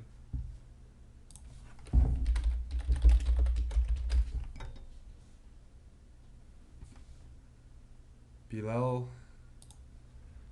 I am Bilal Belachin from France. That's my attempt. He's on 6 out of 7, and he's going to play Magnus probably, so I better learn how to pronounce his name. In the chasing pack, starting from 4th, we have Indian lad Chandra, Lanich, Rolik, Spartak, Sam Sevian. Who else? Hikaru. We got Naka over here, Turazaga, Moskalenko, many players. But unless Magnus gives up another half point or point, they can't really catch up to him. So let's get back to the game. And the game is between, look at that, Queen h5. Queen h5 has been played. This is called the Patzer's opening, for those who don't know. Even on our YouTube channel, we actually have a video on this. Queen h5, the Patzer attack. That's what a lot of people call this. You just go for checkmate in 4 moves. So, trolling or being serious, I'm not sure. I'll let you guys decide, but it's a tricky line. We've actually covered it on the channel. That is the first time this event, Magnus Carlsen, has been faced with a checkmate threat from the opening. Don't think you see that every day. And White has spent no time. I believe he's played this opening many times in the past. He seems very comfortable. He's playing the theoretical moves. This is still theory. And he's up 30 seconds. We'll see if it pays off. Once again, the first checkmate threat on Carlsen, right from the opening. Bishop c4. You know, that's sort of the pre-move Maybe the pre-move attack too. If your opponent pre-moves, they get mated. It keeps people honest. In bullet, that might actually work. In bullet, you play e4, they play e5, you play bishop c4, they play, let's say, knight c6, and you play queen f3 or queen h5, and if they pre-move knight f6, they end up getting checkmated. So in bullet, I've seen people lose like that. But in blitz, against Magnus, not so easy. So easy.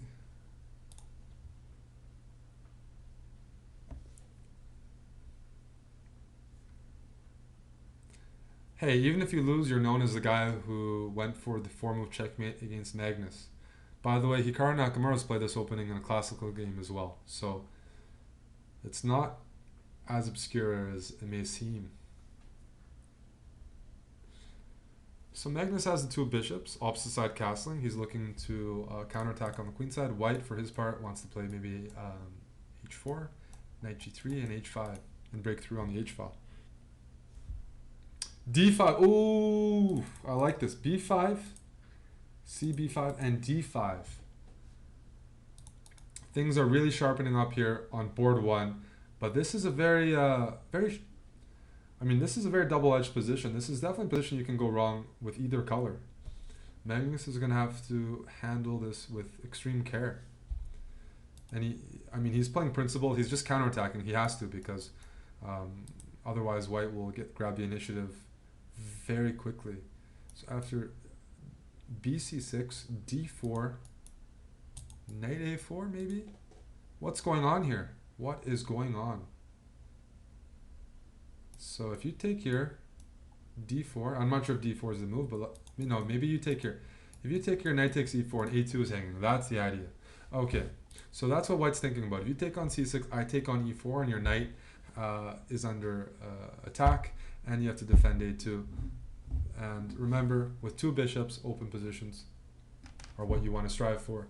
So Magnus is feeling very confident that if he can have this sort of open position, open battle, that his bishops will come out ahead. Looking like a nice center over here. Looking like a nice center. Knight a4 maybe wants to jump to c5, wants to get rid of those bishops ASAP.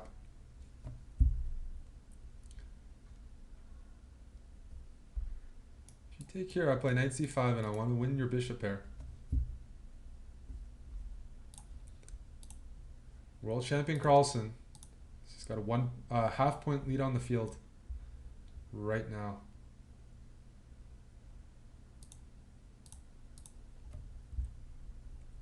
So, still everything to play for. And another big game this round is Benjamin Bok against Hikaru Nakamura. Nakamura's up a minute. Bok's king is sort of exposed. But it is an endgame. Material's even. White even has the outside passed pawn. Anything could happen here. So we're keeping an eye out on that, because Benjamin Bok is in 2nd place.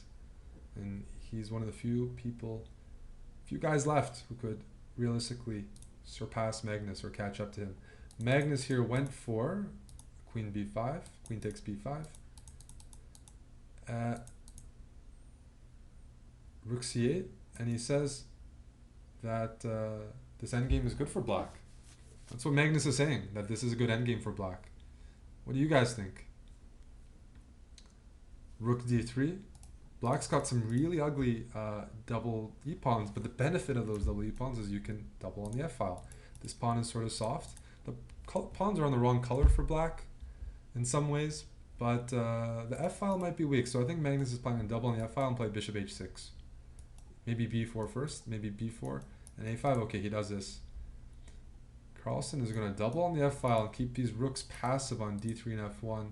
We're going to see a technical display here. Whether it pays off, I'm not sure, but Magnus wants to go into this endgame. He's got his own weaknesses, though. That's something we haven't seen too much. He's got his own weaknesses over here. And c3, I mean, you can find yourself lost in some of these endgames. The material is even, and in some ways, black has a worse pawn structure.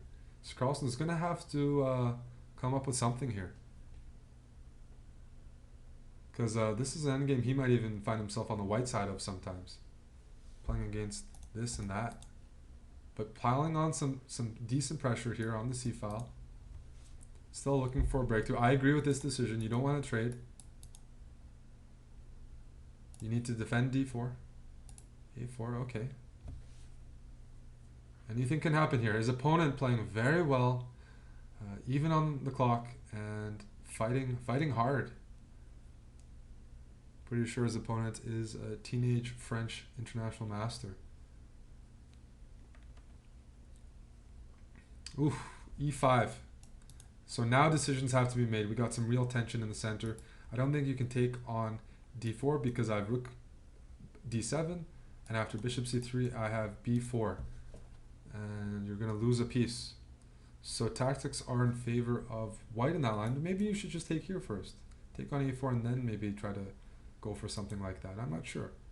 Some calculation. He's taking a bit too much time here though. He took 20 seconds on that. He had to play a bit quicker. Can't get this low in time with some big decisions to be made. Now he's going for it because there's no b4. But after here, bishop c3, knight f4, rook d2. It's white up a pawn here. There's no b4. He calculated, he's like, I'm up a pawn, rook d2. Now, this doesn't mean it's a great pawn. This is weak, king is vulnerable, everything's pinned.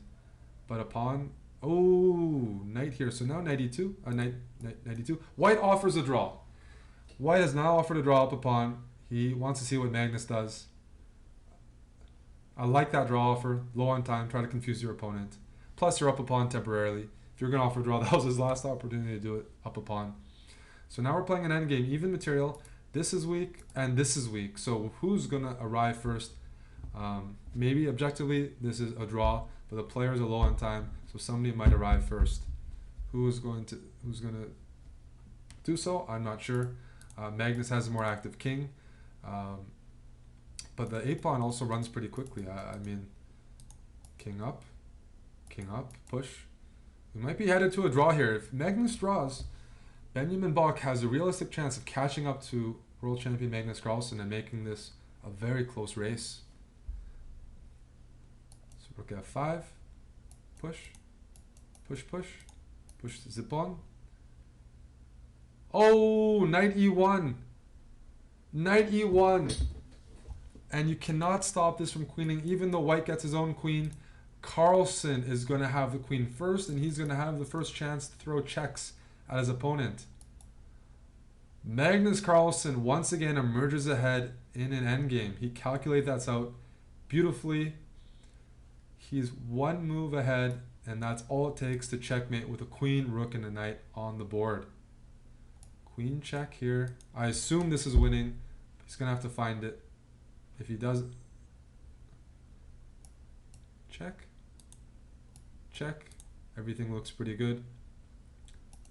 Yeah, we have a checkmate approaching, guys. Queen f2, rook e1, queen c2 is mate, queen d3, queen c2. That's checkmate.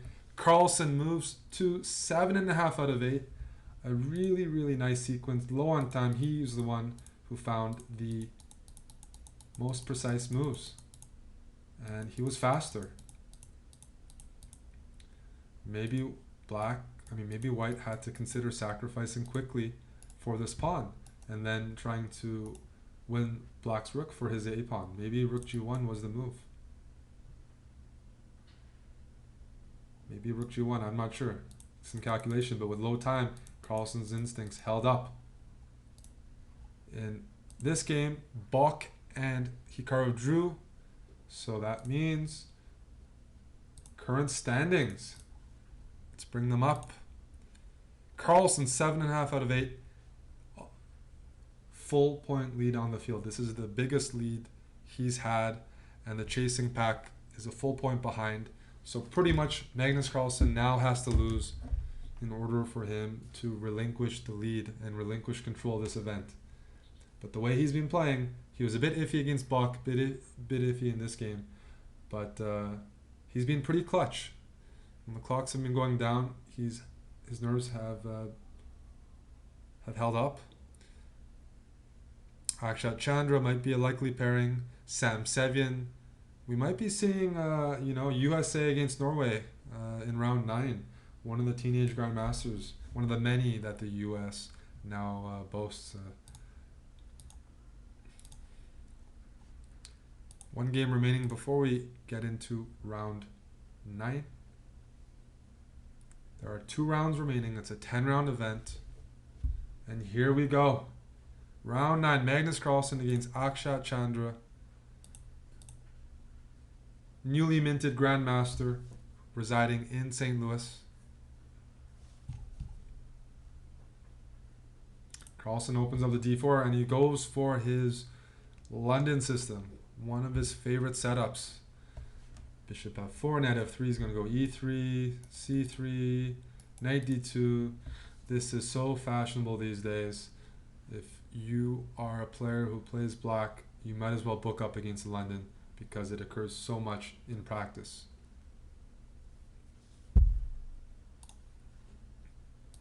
Chandra blitzing out some moves, definitely has some preparation here due to, he's an active tournament player. I'm sure he's faced this many times.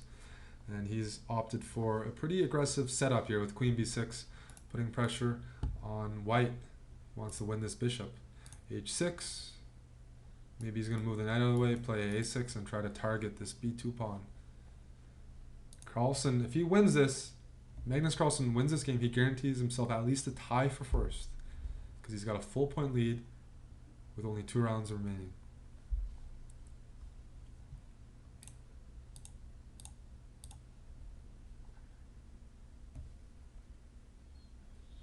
But so far the position is balanced, just like it normally is when it's a London system. It's a matter of preference, but objectively, black's not really done anything too wrong. And Magnus quickly plays knight e5, trying to provoke bishop takes b5, a takes b5, and he wants a mini victory, claiming the a file.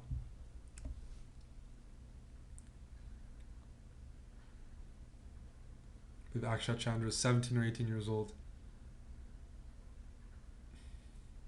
A lot of young, Magnus just played, Magnus has been playing a lot of young players this event. Younger than him. He's becoming a veteran, which is disconcerting for even guys like me. I'm going to feel like the veteran pretty soon as well. So he takes with the queen though. He doesn't try to win the a file. I think he was afraid of, I'm not going to analyze much, but I think he's afraid of maybe this pawn on b5 becoming weak. But still a pretty symmetrical position. And I think Magnus is adopting a strategy this game of just waiting for a mistake.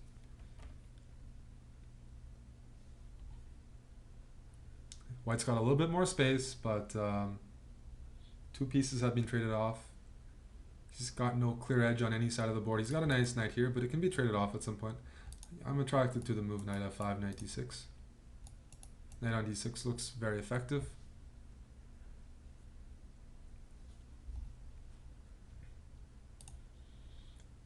And a6, okay, well that is a concession. Maybe it won't happen, we won't see it in action, but now I've seen Carlsen play the structure before. This controls these 2 pawns. I've seen him enter a better endgame. There's a game he played recently where he won a game solely because he got a pawn on a5.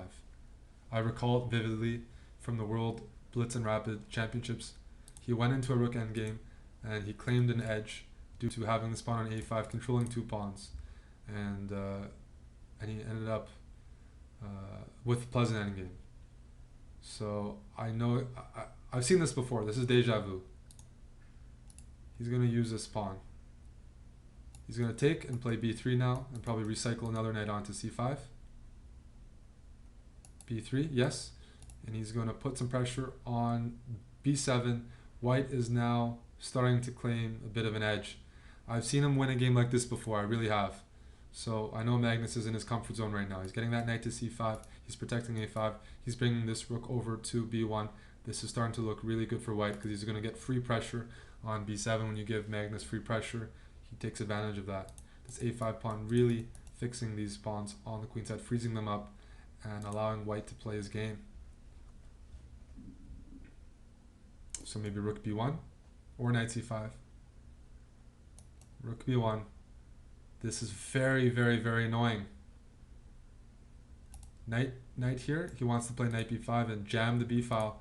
But again, we get into an endgame, and a lot of these rook endgames are going to be better for white because, in effect, white will be playing up a pawn because a5 controls these two.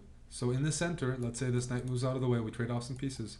White has the potential for a passed pawn in the center, whereas black is going to have to work very hard to somehow get something going on the queen side.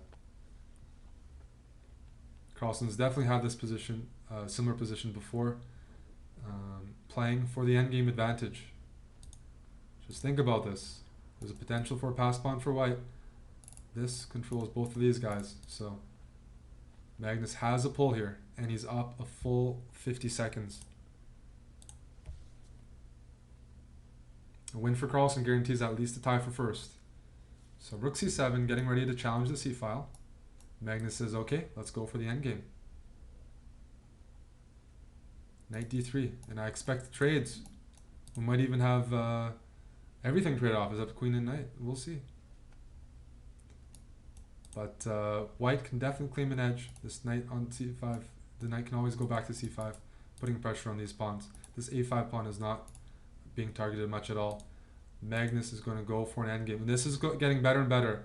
I can say for sure, there's hardly anybody on earth who can go toe-to-toe with Magnus in an endgame where they're slightly worse. Like holding those, there's very few players who can keep up the quality of moves that he puts out. His output in endgames is off the charts. Nothing happens and then somebody's lost. So g4, Chandra down to 20 seconds. He doesn't know what to do. If things get traded off, white is going to push a pawn at some point. He's going to get his knight to e5. b7 is really weak. White has control over the c-file, and you cannot trade. Queen c7 I take, and I play knight c5, and I win the b7 pawn. Chandra really in a desperate situation here. Why is he taking so much time? People are wondering. Because he's uncomfortable. This is actually an extremely unpleasant position. Despite the material equality, white has full control over almost every aspect of the board. The queen side, the center. Queen starting to invade. Maybe g3, king g2. Maybe knight d3, knight c5. Slow moves, but Chandra down to 9 seconds. And still figuring out how to hold this. Knight c4 might even be a move here. Maybe not. I want knight c4, knight d6, queen c5. Wins material. That's just a cheapo though. Magnus is now looking for a knockout blow. I think he might end up going for g3 actually. Okay, knight d7, meaning the queen has to stay close by.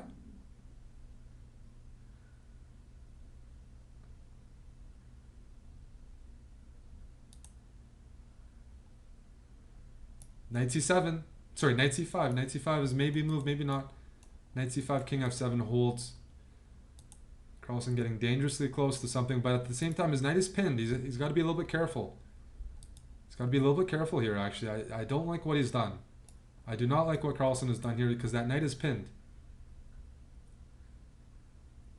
That knight is pinned, and now king e8 is a threat. No, it's not because of knight takes f6. King e8, knight takes f6, and the knight falls over here. Oh, now there might be g5, or this pawn is weak. Okay, Carlsen now once again putting on a lot of pressure. You can't play here. Knight takes f6. Carlsen is now in a winning queen and pawn endgame. Black just couldn't hold the position low in time. That's another pawn. You can just trade queens if you want. Queen check. And queen c5 or queen e5, game over. Magnus Carlsen wins again. Made it look very easy. He had no risk. He was pushing. And there you go, 8.5 out of 9. But this pawn on a5, I'm telling you, these endgames are very unpleasant. He's won a few like this before. That's what he does best. Slow, steady pressure, and very little risk. Full control. Carlsen moves to 8.5 out of 9. Let's move to board 2. Let's watch Hikaru. I almost forgot about him. Not because he's been playing that badly, but Magnus has not really given up any points. And Hikaru he lost in the first round and he gave up 2 draws.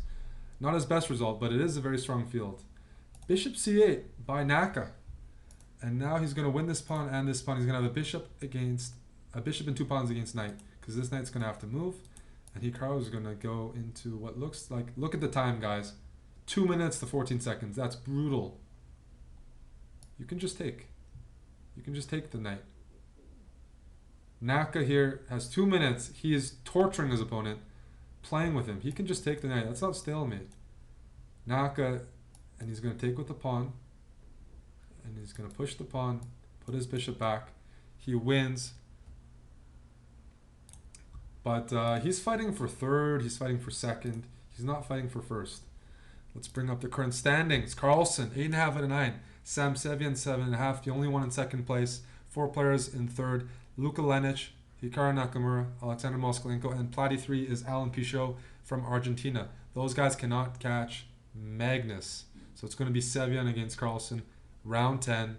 Sevian's the only one who can stop Carlsen from cleaning up.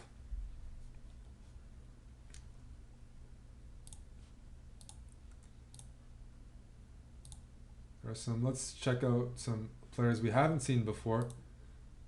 Let's check out this game. 2 national masters dueling it out, playing down 2 queens. This is the sort of stuff you mainly see on the lower boards, where they're playing down 2 queens, things like that. They're just fighting it out. They're just enjoying blitz. Let's take a break from that crazy high-level chess Carlsen's playing and just appreciate the lone king here, fighting against the world, fighting against 2 pawns and 2 queens. Let's appreciate the lower boards of the event. Big Mac 2500 from Spain, fighting on for dear life here, deciding not to resign. He wants to go down maybe against 4 queens. This is what happens on the lower boards. They're just dueling it out. King against 2 queens, 2 pawns. The struggle is real, and he offers a draw. He offers a draw. I mean, this is the sort of stuff, you know, chess is difficult until you get to the top, where it's, you know, comfortable events. You faced, you know. Look at that. He's fighting on, offering a draw, running the king around. This is what it's all about here. We got Magnus Carlsen playing some clean chess, and we got these guys embodying the hustler spirit in chess, you know? Just making moves, torturing us a little bit, giving us a break from Magnus and his extremely accurate chess. This is like chess club. This is like Fight Club over here.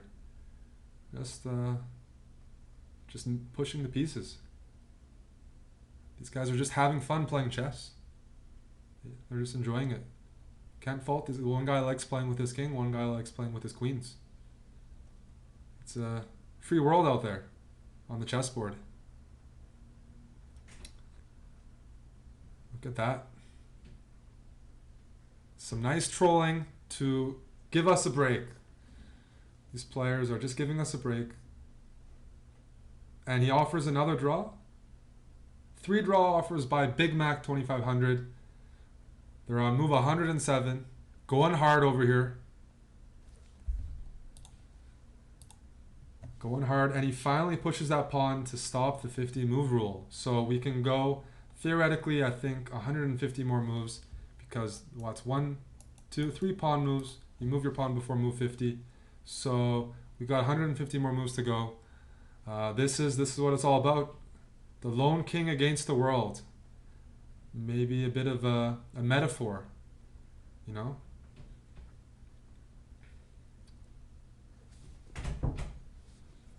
Big Mac 2500 against 1 random.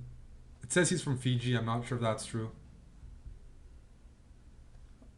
Maybe there's not a lot of things to do in Fiji, so he's enjoying his queens.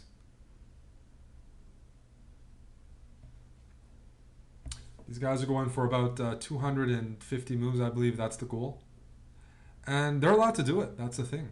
That's it. So let's just sit back, relax, grab a drink. We still got another game of Magnus remaining. I'll say one thing though. These guys might actually, they're not trolling us. They might be trolling Magnus. Think about that. Magnus has to wait for these games to finish before he can win the tournament. It's like if I was playing tennis and Roger Federer has to wait for me to finish playing with him on. And we like, you know, it's like, think about that. Think about that.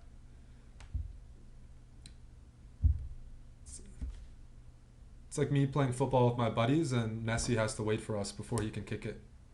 Oof. That's pretty funny. That's a good way to troll. It's very effective, actually. This is something to learn from.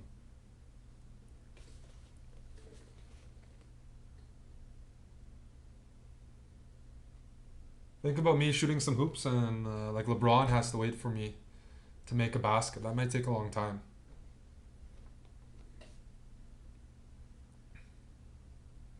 So they're on move 142, and this is all legal, guys. They still got a good 120 moves to go, and the whole tournament is waiting. I'm enjoying it, though. Well, I'm enjoying... I need to grab a drink, that's why. I'll be... Do I have a drink nearby? No, I don't. I'll actually stay and commentate. I'll stay until the very end. Hikaru says in the chat, is this a joke? We're getting players requesting for them to ban. Benjamin Bach is asking chess.com to ban these players. You're starting to see some protests. Protests are happening. I wouldn't be surprised to see a battalion of grandmasters with signs getting ready to march. So the protests are starting to happen, the riots. Look at that. Chaos is about to... That's good. Anarchy. It's going to make the tournament more exciting. We might see some people withdraw from the tournament in protest. But they're allowed to do that, guys. The 50 move rule. You need to push a pawn within that 50 move frame. So by move 50, you push that pawn. And Big Mac wins by resignation. But Big Mac is playing black. A big upset. The king beats the world. Black wins. Big Mac beats one random. The king beats two queens and two pawns. That's the underground. That's the underdog story of the year. I mean, who cares about board one? Sevian Carlsen. The king is worth something, guys. You need to use your king in chess. That's the lesson of the day. Don't neglect your king. Don't always protect it. Kings can go out and take pawns and do things as well. The king wins. So the game concludes, and Big Mac, the Spanish king, wins against two queens and two pawns. And so now we're back to board one, round 10, final round to go. Magnus Carlsen, let me put up the standings for y'all. One sec. Carlsen has a full point. The only way for him to not win clear first is to lose. He's playing Sam Sevian. That's the only match that is for first place. Sevian has white, and he has to win in order to catch Carlsen. Here we go. Here we go. And Magnus played... What opening did he play? He played the Berlin. Draw secures first place for him. But if he wins this, 9.5 out of 10 is a monster score. You guys see his rating? He's getting very close to 3,000 blitz. 3,000 blitz is ridiculous on chess.com. For perspective, Naka's 28.66. And 100 points, 150 points is a big gap. Sevian gives up the bishop pair. So now we have a crippled pawn structure over here. Not that crippled, but crippled. But two bishops against two knights. So it is going to be dynamic. Looks like white is threatening in some lines. Actually, no. He can't play knight f4 yet because of e4. But it's two bishops against two knights. Carlsen has a bit of a worse pawn structure. But this looks good for black. It looks like the two bishops, you have potential to open up at some point. F5, D5, C5. I don't know. These pawns are all very loose. I like black's position. Rook e3, okay. So Sevian might be preparing to play knight e2, knight g3, and transferring this knight over to the king side, protecting e4, and opening up his rook on the c file. He's got to win here. He's got to win here if he wants to stop Magnus. But if he draws, he guarantees himself at least a share of second.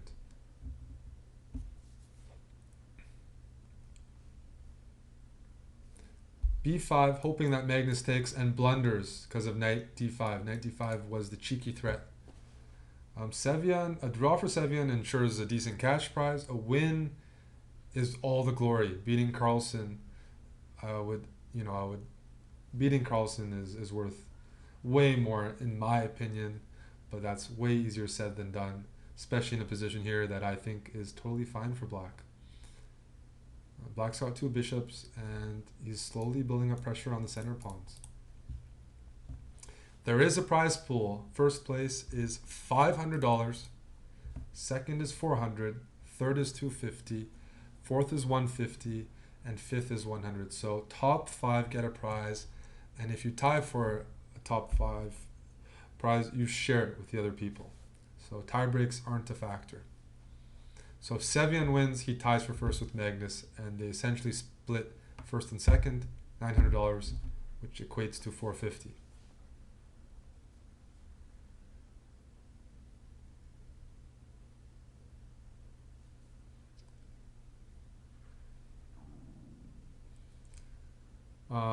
Position is opening up here, but you see Carlsen up 20 seconds, and I mean, it's an open position that should favor the bishops. So no matter what's really going on, it's not the strategical style that white normally wants. When you play with the knights against the bishop, when you play against double pawns, you don't want those pawns to undouble. So Carlsen's definitely doing good in this position. I expect him to just double rooks and try to pile on the pressure here. I mean, he might be thinking about, can I just take on d4? Again, a draw ensures clear first. A win is just a masterful performance, and a loss, well, that's the only thing you want to avoid. So he's not going to take extreme risk, I suspect, because it's been a very clean event. He has never been in a lost position so far, thus far. World champion Magnus Carlsen making an appearance on chess.com's monthly Title Tuesday event. Remember, this is the first Tuesday of every month. It's a strong event, cash prizes, and interesting things happen. As we say, anything happens. You know, this is where a bunch of title chess players come and they fight. So it ends up being pretty exciting. So now we have an endgame here, and Magnus is on the better side of it. We've heard that before. He's got the bishop. He's got targets. He's got targets here, here, here, and now he's got a target on a3 because that's on the same color as his bishop. So Carlsen is increasing his advantage, increasing his time advantage, and this is looking worse and worse. Check, and maybe he'll recycle this rook to e8, to b8, and to b3. Bishop b6, rook c3. Anyways, the pawns are favorable for, the current pawn structure is favorable for black. White's threatening rook c4 here to pick up the a4 pawn, so maybe rook e8, rook a8 is called for, I'm not sure. You can still play rook b3, but that pawn will fall after trade everything rook b2. Again, it depends what Carlsen wants. He can draw this position on demand. But in order for him to win, he'll have to find a little something extra. So he plays d5, provoking Sevian to play e5, putting more pawns on the dark squares. That's what Carlsen wants. d5 also stops white from playing rook c4. That looks like a class move to me. And maybe he'll swing the rook around. There.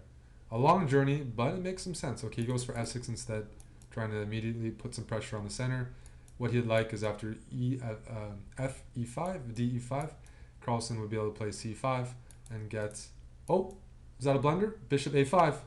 Bishop a5, bishop a5 by Carlsen. Bishop a5 wins in exchange.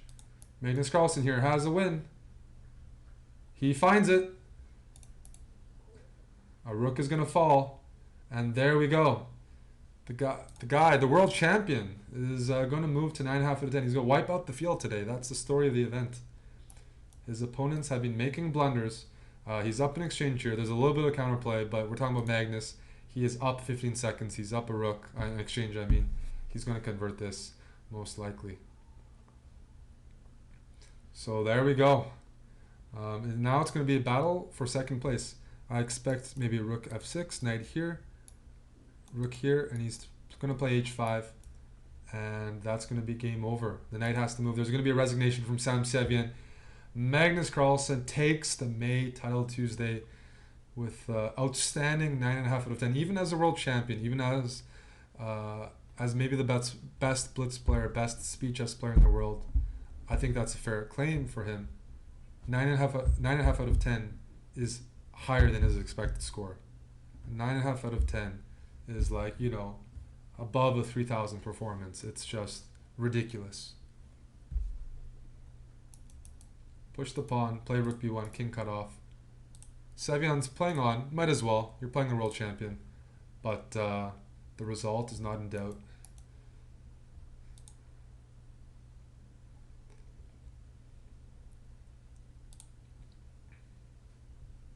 And the resignation is there. There we go. So now it's a battle for second place. Hikaru has climbed his way back to second. If we look at the current standings, guys, Carlsen 9.5 clear first. We got a couple pros on 8, but there's still games ongoing. So let's quickly rush over to see who rounds out the podium. We got a game right here between Luka Lenic playing black against, I think this is Moisenko. Yes. Severmorsky is Alexander Moisenko from Ukraine. Two very strong grandmasters here. And black flags here. He's forked and he flags. I'm not sure if that was forced. He has rook d1 in this position, although that's a really bad position. So Lenic gets knocked out. A win would have put him in the group with for second place. So Moisenko wins this game. Does that mean? And we have Benjamin Bach. Yes. Although these guys can't catch. No, these guys have 6.5. I think that's clear then. Hikaru Nakamura and Belelu tie for second and third with 8 out of 10. Magnus beat everybody so badly that 8 out of 10 gets you a very, very decent prize because he knocked everyone down. He only gave up one draw, and that was to Benjamin Bach. Benjamin Bach here is now winning against Spartak. A great result for the Dutchman, who drew Hikaru and beat quite a few grandmasters en route to a 7.5 out of 10 performance, which should net him a tie for fourth. Not a big prize, but he actually played a stronger field than a lot of players because he started off strong. So Bach wins. We're starting to see the final tally over here. Let's bring it up one more time. Carlsen 9.5 out of 10. Belelu 8 out of 10. Hikaru 8 out of 10. 5 players on 7.5. They're going to share fourth and fifth. Fourth is 150, fifth is 100. So 5 players, $250. They each get $50. 7.5 out of 10. That's Sam Sevian, Benjamin Bach, Moskalenko, Newborn Now, Severmorsky. Those guys get 50, and that rounds out the prizes. Let's see if there's a few more games left. Oh, Big Mac is playing. The Lone King is playing, guys. Oh, no. We got the legendary Spanish king here playing with the king once again. Big Mac is playing with a king against 2 queens. Is he going to draw? No, he goes down here against Helgi Olafsson, the Icelandic grandmaster, finishing him ruthlessly with the 2 queens against king. But we're seeing this guy often finding himself down 2 queens. Big Mac, a story of the event as well. But anyways, that was May 2017 Title Tuesday here on chess.com. Very strong event, very exciting, lots of different games going on at once. I'm going to leave the standings on the board, but I hope you guys enjoyed the tournament.